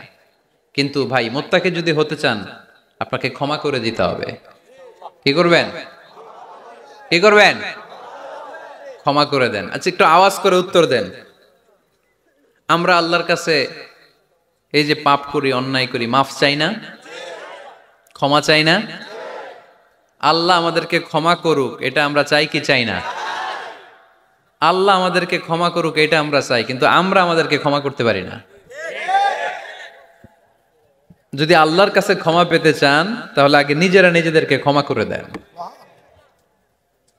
আল্লাহ, ভুল করছি, আল্লাহ মাফ করে দাও, ক্ষমা করো। আমি ক্ষমা চাইতেছি, কিন্তু আমি ক্ষমা করি না আরেকজন রে। তো তুমি ক্ষমা করো না, তুমি ক্ষমা চাও কোন সাহসে? মা যাদাল্লাহু আবদান বিআফবিন ইল্লা ইজ্জান। আল্লাহর হাবিব ফরমান, কোন বান্দা যদি অন্য বান্দারে ক্ষমা করে দেয়, আল্লাহ ওই বান্দার মর্যাদা বাড়িয়ে দেয়। ওয়া ইন তা'ফু ওয়া তাসফাহু ওয়া তাগফিরু ফাইন্নাল্লাহা গফুরুর রহিম। তুমি যদি অন্যরে মাফ করে দাও, তুমি যদি অন্যের ভুল ক্ষমা করে দাও, তোমার ভুলগুলো ক্ষমা করে দিবে কে? আল্লাহুম্মা ইন্নাকা আফুন কারীম। কদরের রাত্রে আমরা পড়ি, আল্লাহ তুমি ক্ষমাশীল, তুহিব্বুল আফওয়া, ক্ষমা করাকে তুমি ভালোবাসো। ফাআফু আন্নি, আল্লাহ তুমি আমারে ক্ষমা করে দাও। আল্লাহর ক্ষমার জন্য দিনরাত চোখের পানি ছেড়ে আমরা কাঁদি, কিন্তু অন্যরে ক্ষমা করতে চাই না। কথাটা বুঝতে পারছেন? আমরা আল্লাহর ক্ষমা চাই, কিন্তু আমরা আমাদেরকে ক্ষমা পেতে হলে আগে ক্ষমা, ক্ষমা পেতে হলে আগে ক্ষমা। মনে থাকবে তো? আমরা আসলে অতীতকে বয়ে বেড়াই, অতীতকে বয়ে বেড়াই, অতীতকে ভুলতে চাই না। কোন বছর কে আমারে মারছিল ওইটারে মনে রাখছি। কোন 20 বছর আগে আমারে অপমান করছিল মনে রাখছি, তোরেও আমি অপমান করুম। তুই আমারে মারছিলি, তোরেও মারুম। 20 মনে রাখিস, মনে রাখিস, দেখাই দিমু। তো এই যে এই দেখেন, খেয়াল করে দেখেন, 20 বছর আগে কোথায় আমার অপমান করছিল ওইটা আমি ভুলি নাই, মনে রাখা দিছি। তার মানে 20 বছর ধরে এটা জ্বলতেছে এদিকে। ক্ষতি কি আমার না অন্য কারো? এগুলো ভিতরে জ্বলে, প্রতিহিংসার আগুন আপনারে জ্বালিয়ে দিবে, প্রতিশোধ নেয়ার আগুন দিনকে দিন আপনারে জ্বালায়। আপনি যদি একদিন ওরে অপমান করেন, মারেন, ও একদিন জ্বলবে, মরবে, কিন্তু প্রতিদিন আপনি জ্বলবেন। চিল্লা এখন ঠিক কিনা? রাসূল সাল্লাল্লাহু আলাইহি ওয়াসাল্লাম ক্ষমা করে দিতেন। মক্কা বিজয়ের দিন সব কাফির মুশরিক গুলো আল্লাহ রাসূল সাল্লাল্লাহু আলাইহি ওয়াসাল্লামের পায়ের সামনে থার থার করে কাঁপছিল। সবাই ভেবেছে আমরাও যেরকম পাষাণ, মুহাম্মদও মনে হয় তাই করবে, আমাদেরকে এবার কচুকাটা করবে। আল্লাহর রাসূল মক্কার কাফির মুশরিকদের এই দৃশ্য দেখে ঘোষণা দিয়ে দিলেন, ইযহাবু লা তাসরিবা আলাইকুমুল ইয়াউম, আজকে তোমাদের উপর আমার কোনো প্রতিশোধ নাই। ইযহাবু ফাআনতুমুত তালাকা, আমি তোমাদেরকে স্বাধীন করে দিলাম। ঐতিহাসিকরা বিশ্বনবীর এই বিশাল দিলদরিয়া দেখে অবাক হয়েছে। তারা বলতে বাধ্য হয়েছে, in the long history of the world there is no instance of magnanimity and forgiveness which was showed by Muhammad sallallahu when all of his enemies laid under his feet and he forgave them one and all. পৃথিবীর ইতিহাসে ক্ষমার এরকম নজির কোনো মানুষ দেখাতে পারে নাই। যখন তার ঘোর শত্রুরা তার পায়ের সামনে বসে থারথার করে কাঁপছিল, তিনি চাইলেই পিষে মারতে পারতেন, কিন্তু তা না করে তিনি ক্ষমা করে দিয়েছেন। কি করবেন? ওয়ালা আফিনা আনিন নাস, মুত্তাকি বান্দার 3 নাম্বার বৈশিষ্ট্য, মুত্তাকি বান্দারা ক্ষমা করে দেয়। তারা মনের মধ্যে হিংসা রাগ এগুলো পুষে রাখে না। সুবহানাল্লাহ পড়েন। যারা ক্ষমা করে এরা অনেক ভালো থাকে ভাই, জানেন? আপনি ক্ষমা করে দিলে আপনি শান্তিতে থাকবেন। আপনি যদি আপনার ব্যাড এক্সপেরিয়েন্স, তিক্ত অভিজ্ঞতা, কে আপনারে গালি দিছিল, কষ্ট দিছিল, সবসময় এগুলো বয়ে বেড়ান, it will burn yourself inside. এগুলো আপনার ভিতরে জ্বালায় পড়ে সারখার করে দিবে। আর যদি ভুলে যান, জায়গায় মাফ করে দেন, তাহলে শোধবোধ সব শেষ, আমি আছি শান্তিতে। ঠিক কি না? আমরা শান্তি চাই কি চাই না? আমরা অতীতের এই কষ্ট বুকে নিয়ে আর চলতে চাই? সমাধান একটাই, ক্ষমা করে দেন। স্ট্যামফোর্ড ইউনিভার্সিটি, ক্যালিফোর্নিয়ার স্ট্যামফোর্ড ইউনিভার্সিটির একজন প্রফেসর ফ্রেডরিক লাস্কিন, ওনার একটা আর্টিকেল আমি পড়েছি। ওখানে উনি গবেষণা চালিয়েছেন, অনেক মানুষের মধ্যে গবেষণা চালিয়ে দেখেছেন যে যারা অন্যরা ক্ষমা করতে পারে না, এদের রোগবালাই বেশি, কষ্ট বেশি, আর যারা সহজে ক্ষমা করে দেয় এরা সবসময় শান্তিতে থাকে। এটা পরীক্ষিত, এটা ওনার একটা রিসার্চ। এরপর আমেরিকাতে একটা স্টেট আছে ম্যাসাচুসেট। এই ম্যাসাচুসেট জেনারেল হসপিটালে একজন পৃথিবী বিখ্যাত সাইকিয়াট্রিস্ট বসে, মনোবিজ্ঞানী, নাম হচ্ছে প্রফেসর হারবার্ট বেনসন। এই হারবার্ট বেনসন উনিও ওনার সব রোগীদেরকে দিয়ে একটা ফর্ম পূরণ করায়। সেখানে উনি কিছু কোশ্চেনার ছুড়ে দেয়, প্রশ্ন করে আর উত্তর নেয়।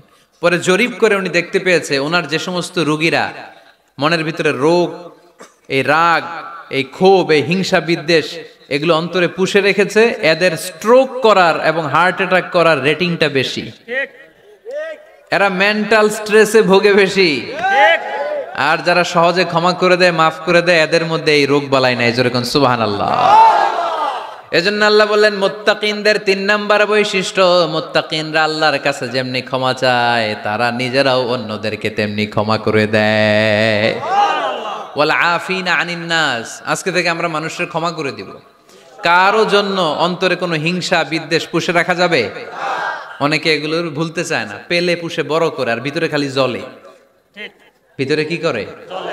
এই জ্বালাও পোড়াও আমরা বয়ে বেড়াতে চাই না। মুসনাদে আহমদ ইবনে হাম্বলের হাদিস, চমৎকার একটা ঘটনা। কানগুলো খরগোশের কানের মতো খাড়া করে শোনেন। আল্লাহ রাসূল সাল্লাল্লাহু আলাইহি ওয়াসাল্লাম কোন একটা মজলিসে একজন আনসারী সাহাবীর ব্যাপারে ঘোষণা দিল, বলল এখন যে সাহাবী এসে বসবে সে সাহাবী জান্নাতি।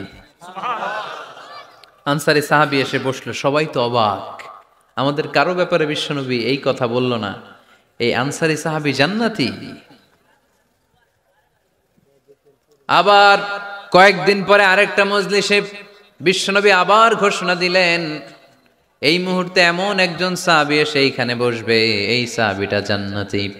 সবাই খেয়াল করে দেখলো, আগের মজলিসে যেই লোকটাকে বিশ্বনবী জান্নাতি বলে ঘোষণা দিয়েছে, আজকেও ওই সাহাবী এসে ওই জায়গায় বসেছে। তৃতীয় দিন আবার বিশ্বনবী বললেন, এখন একজন সাহাবী এখানে এসে বসবে, সে জান্নাতি। সবাই খেয়াল করে দেখলো ওই সাহাবীটাই আবার এসে বসেছে।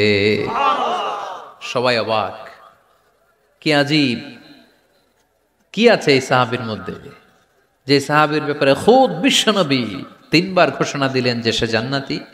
সবচেয়ে বেশি অবাক হয়েছিলেন সাইয়েদনা আব্দুল্লাহ ইবনে আমর ইবনে আস। মনে মনে ভাবলেন এটা তো চারটেখানে কোনো কথা না, বিশ্বনবীর অ্যানাউন্সমেন্ট।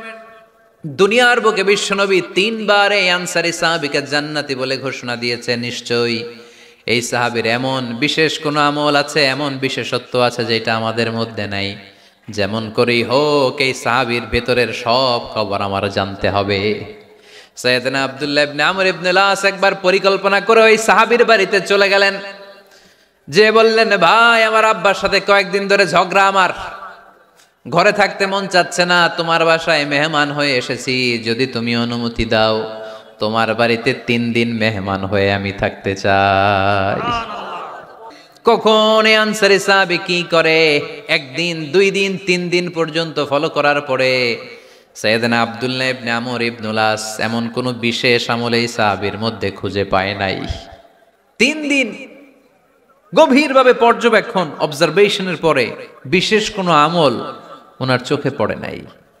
এবার 3 দিন পরে তো চলে যাবার পালা, ঠিক কিনা? এবার তিনি সোজা সাপটা আনসারী সাহাবীর কাছে যে ভিতরের কথা খুলে বলে ফেললেন। বললেন, ও ভাই, আসলে আমার বাবার সাথে এমন বড় কোনো ঝগড়া আমার হয় নাই যে কারণে বাড়ি থেকে বের হয়ে তোমার মেহমান আমার হওয়া লাগবে। আমি বিশেষ এক উদ্দেশ্যে এসেছি। কি উদ্দেশ্য?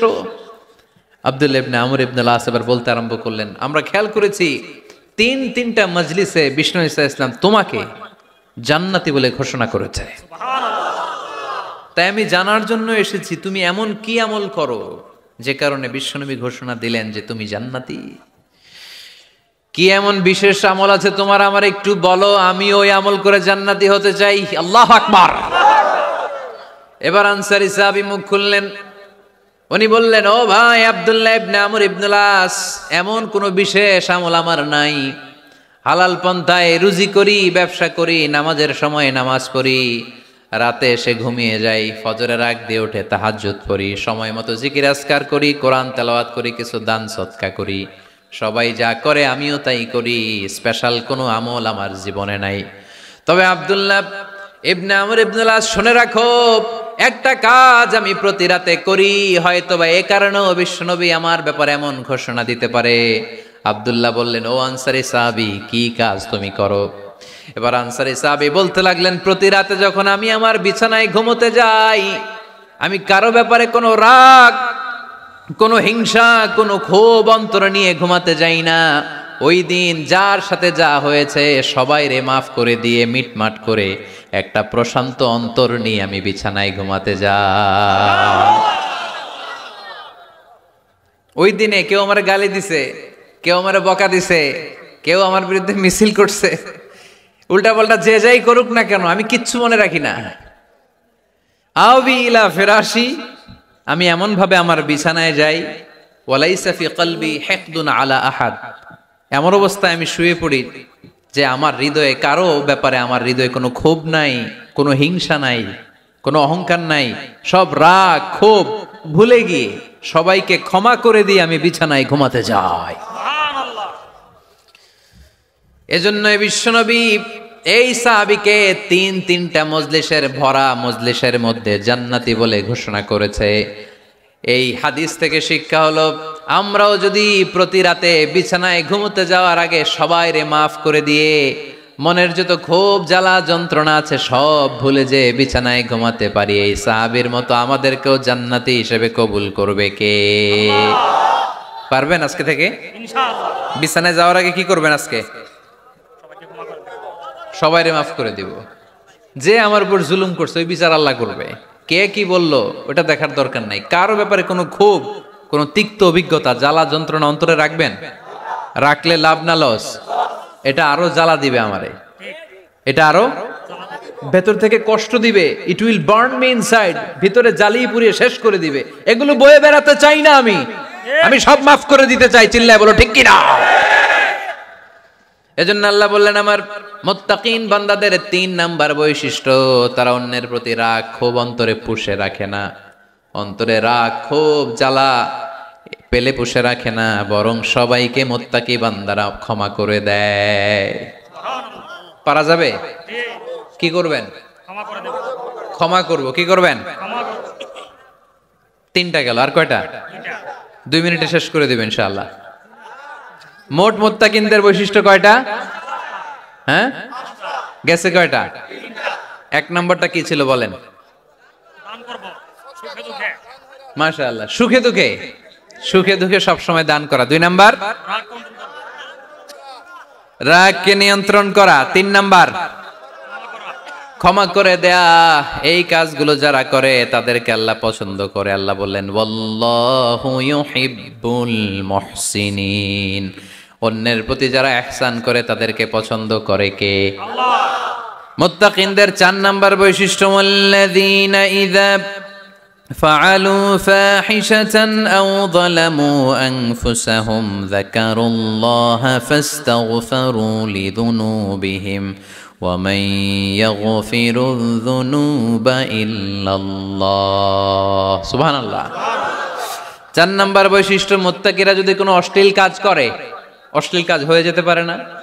যুবক ভাইরা, তোমাদের ওয়াজ ভুল হইতে পারে।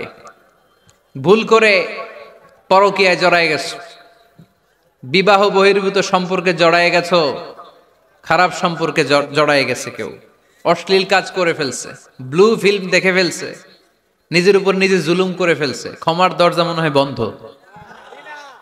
হ্যাঁ, খোলা আছে না নাই?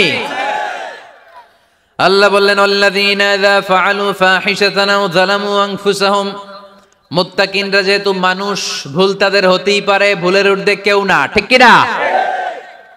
মুত্তাকিনরা যদি ভুল করে ফেলে, অন্যায় করে ফেলে, অশ্লীল কাজ করে ফেলে, স্মরণ হওয়া মাত্রই যাকারুল্লাহ, তারা আল্লাহর স্মরণ করে। They return back to their Lord, তারা আল্লাহর দিকে ফিরে আসে। তারা পাপের জন্য অনুতপ্ত হয়, কারণ সবাই পাপী। কথা কন, পাপ করেন না এরকম আল্লাহর ওলি কারা কারা দেখি? পিছনেও নাই। পৃথিবী না জানুক আমি তো জানি, পৃথিবী না জানুক আমি তো জানি, আমি কি পাপ করেছি হায়। সবার জানা আছে না? পাপ আছে না নাই? আমার পাপের করলে বিচার, বাঁচার আমার নাই উপায়, দয়াময় প্রভু মাফ করো আমায়, মাফ করো আমায়। পড়েন আমিন। তার মানে মুত্তাকিনদের 4 নাম্বার বৈশিষ্ট্য, মুত্তাকিরা যদি কোনো পাপ করে ফেলে যাকারুল্লাহ, সাথে সাথে স্মরণ করে কারে? আল্লাহ। অনুতপ্ত হয়, ফাস্তাগফিরু লিযুনুবিহিম, তারা তাদের পাপের জন্য আল্লাহর কাছে ক্ষমা চায়। ভুল আমাদের হতে পারে, সবাই পাপী, পাপীর ঘরের পাপী, ঠিক কিনা? আমি পাপী, আমার বাবা পাপী, আমার দাদা, আমার 14 গোষ্ঠী পাপী। কিন্তু পাপীদের মধ্যে বিশ্বনবী বলেন শ্রেষ্ঠ পাপী ওই পাপী যেই পাপী পাপ করার পরে তওবা করে কার কাছে? মুত্তাকিদের ভুল হতে পারে, যেহেতু মানুষ, যদি ভুল করে ফেলে তারা অনুতপ্ত হয়, আল্লাহর কাছে ক্ষমা চায়, কারণ তারা জানে, ওয়ামাই ইয়াগফিরুয যুনুবা ইল্লাল্লাহ। মুত্তাকিরা জানে আল্লাহ ছাড়া ক্ষমা করার কেউ নাই। আমাদেরকে মাফ করে কে? আল্লাহ। ক্ষমা করে কে? আল্লাহ। যদি ভুল হয়ে যায়, অন্যায় হয়ে যায়, পাপ হয়ে যায়, চোখের পানি ছেড়ে দিয়ে আল্লাহরে ডেকে বলেন আল্লাহ আমি ছাড়া তোমার গোলামের অভাব নাই, আমি ছাড়া তোমার বান্দার অভাব নাই, আমি ছাড়া তোমার অনেক বান্দা, কিন্তু তুমি ছাড়া আমার কোনো রব নাই। আমি ছাড়া তোমার বান্দা বান্দির অভাব দুনিয়ার বুকে নাই, কিন্তু তুমি ছাড়া আমার দ্বিতীয় কোনো রব আছে নাকি? দুনিয়ার বুকে কারো কাছে যদি কোনো জিনিস নিয়ে যাই, ফিরিয়ে দিলে আরেকজনের কাছে যাওয়া যায় কি যায় না? কারো কাছে কিছু চাইলাম দিল না, অন্যের কাছে যে চাওয়া যায় কি যায় না? কিন্তু আল্লাহর কাছে যখন ক্ষমা চাই, আল্লাহ যদি আমাদেরকে ফিরিয়ে দেয়, অন্য কারো কাছে যে চাওয়ার সুযোগ আছে নাকি?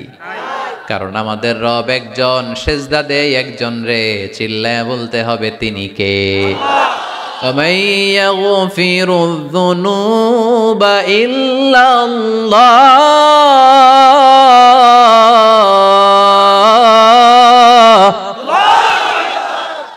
ومن يغفر الذنوب إلا الله আল্লাহ ছাড়া গুনাহ ক্ষমা করার দ্বিতীয় কোনো মাবুদ আমাদের আছে নাকি?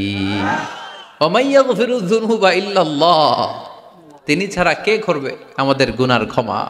তিনি ছাড়া পাপ মোচন করার, পাপগুলো গুনাহগুলো ক্ষমা করে দেয়ার আর দ্বিতীয় কেউ। এজন্য আল্লাহ বললেন, আমার মুত্তাকি বান্দারা যদি ভুল করে ফেলে, অন্যায় করে ফেলে, আমার কাছে ক্ষমা চায়। আমার কাছে ক্ষমা চাইতে দেরি, আমি আল্লাহর ক্ষমা করতে দেরি হয় না। তাহলে পাপ হলে, ভুল করে অন্যায় করলে ক্ষমা চাবো কার কাছে? চারটা গুণের কথা বললাম, কয়টা?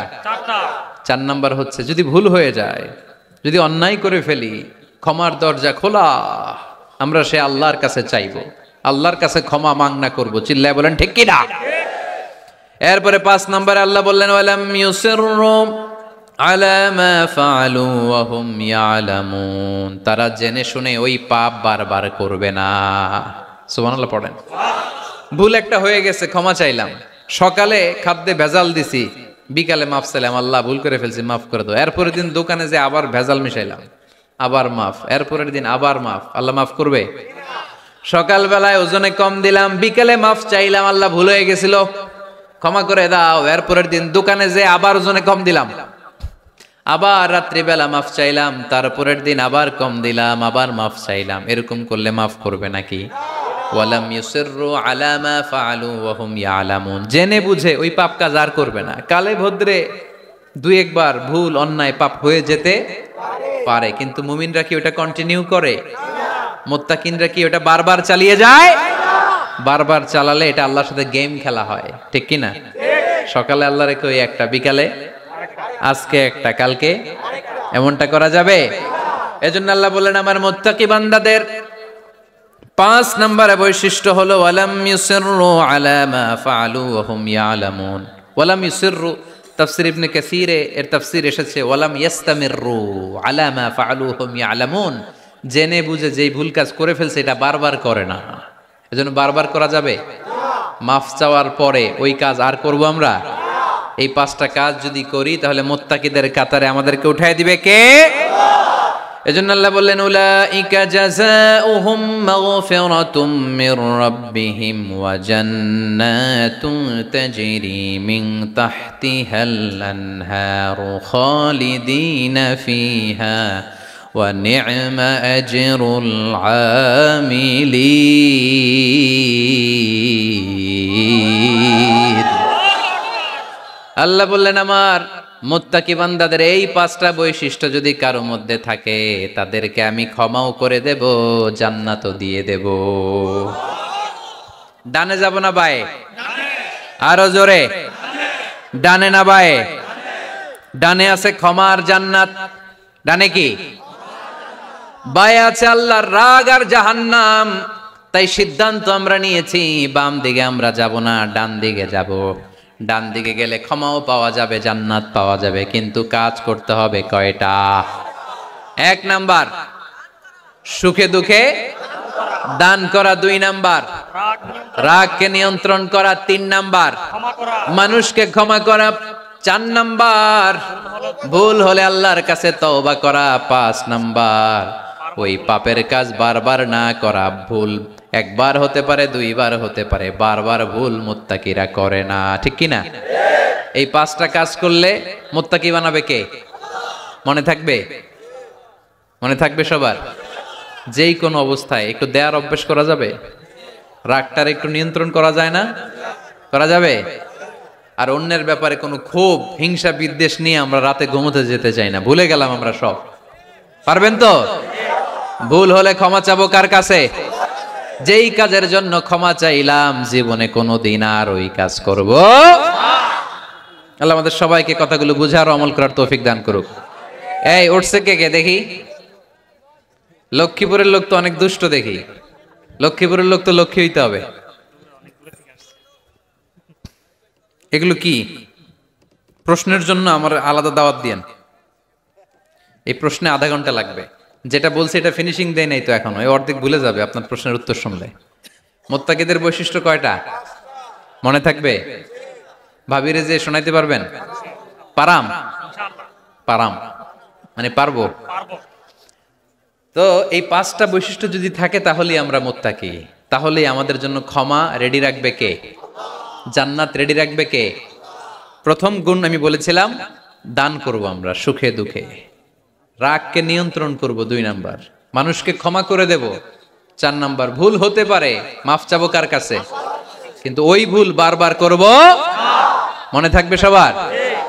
আল্লাহ আমাদের সবাইকে কথাগুলো বুঝার ও আমল করার তৌফিক দান করুক, আমরা পড়ি আমিন। দীর্ঘক্ষণ আপনারা দাঁড়িয়ে বসে আজকের আলোচনা শুনে, এই উঠতেছেন কেন? হ্যাঁ বসেন বসেন, আমি তো উঠি নাই। যারা আপনারা আজকের এই প্রোগ্রামটা সার্থক করলেন, আমি শুকরিয়া জানাই। মিডিয়া কর্মী তোমরা যারা এসেছো, তোমাদেরকে অন্তরের অন্তঃস্থল থেকে শুভেচ্ছা জানাই। মাহফিল কমিটি যারা অ্যারেঞ্জ করেছেন, আমাকে ইনভাইট করেছেন, শুকরিয়া জানাই। পর্দার অন্তরালে আমার মা বোনেরা যারা আজকে আমাদেরকে শুনলেন, আপনারাও একটু রাগ টাগ কমাবেন। এই ওয়াজ শুধু ভাইদের জন্য না, আমাদের বোনরাও মাঝে মাঝে রাগ করে ফেলে, ঠিক কিনা? বোনরা রাগ করলে বিপদ, রোজা রাখা লাগবে, রান্না বান্না করবে না। তো এই জন্য আপনারাও, এই 5টা আমল শুধু পুরুষদের জন্য না, নারীদের জন্য। তো এই জন্য আমরা সবাই যেন এগুলোর উপর আমল করি, একটা সুখী সমৃদ্ধ বাংলাদেশ গড়ি। স্থানীয় প্রশাসনের ভাইরা যারা আছেন আজকের প্রোগ্রামের ব্যাপারে সহযোগিতা করেছেন, শুকরিয়া। জনপ্রতিনিধি যারা আছেন তাদেরকে শুকরিয়া। আপনারা সবাই ভালো থাকেন, সুস্থ থাকেন, সুন্দর থাকেন, দোয়া করে দিন। আবারও কিসের ইংলিশের নাথ? এতক্ষণ কি শুনছো?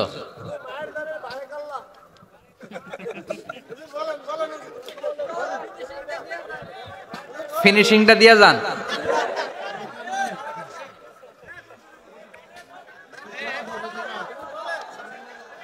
He was Muhammad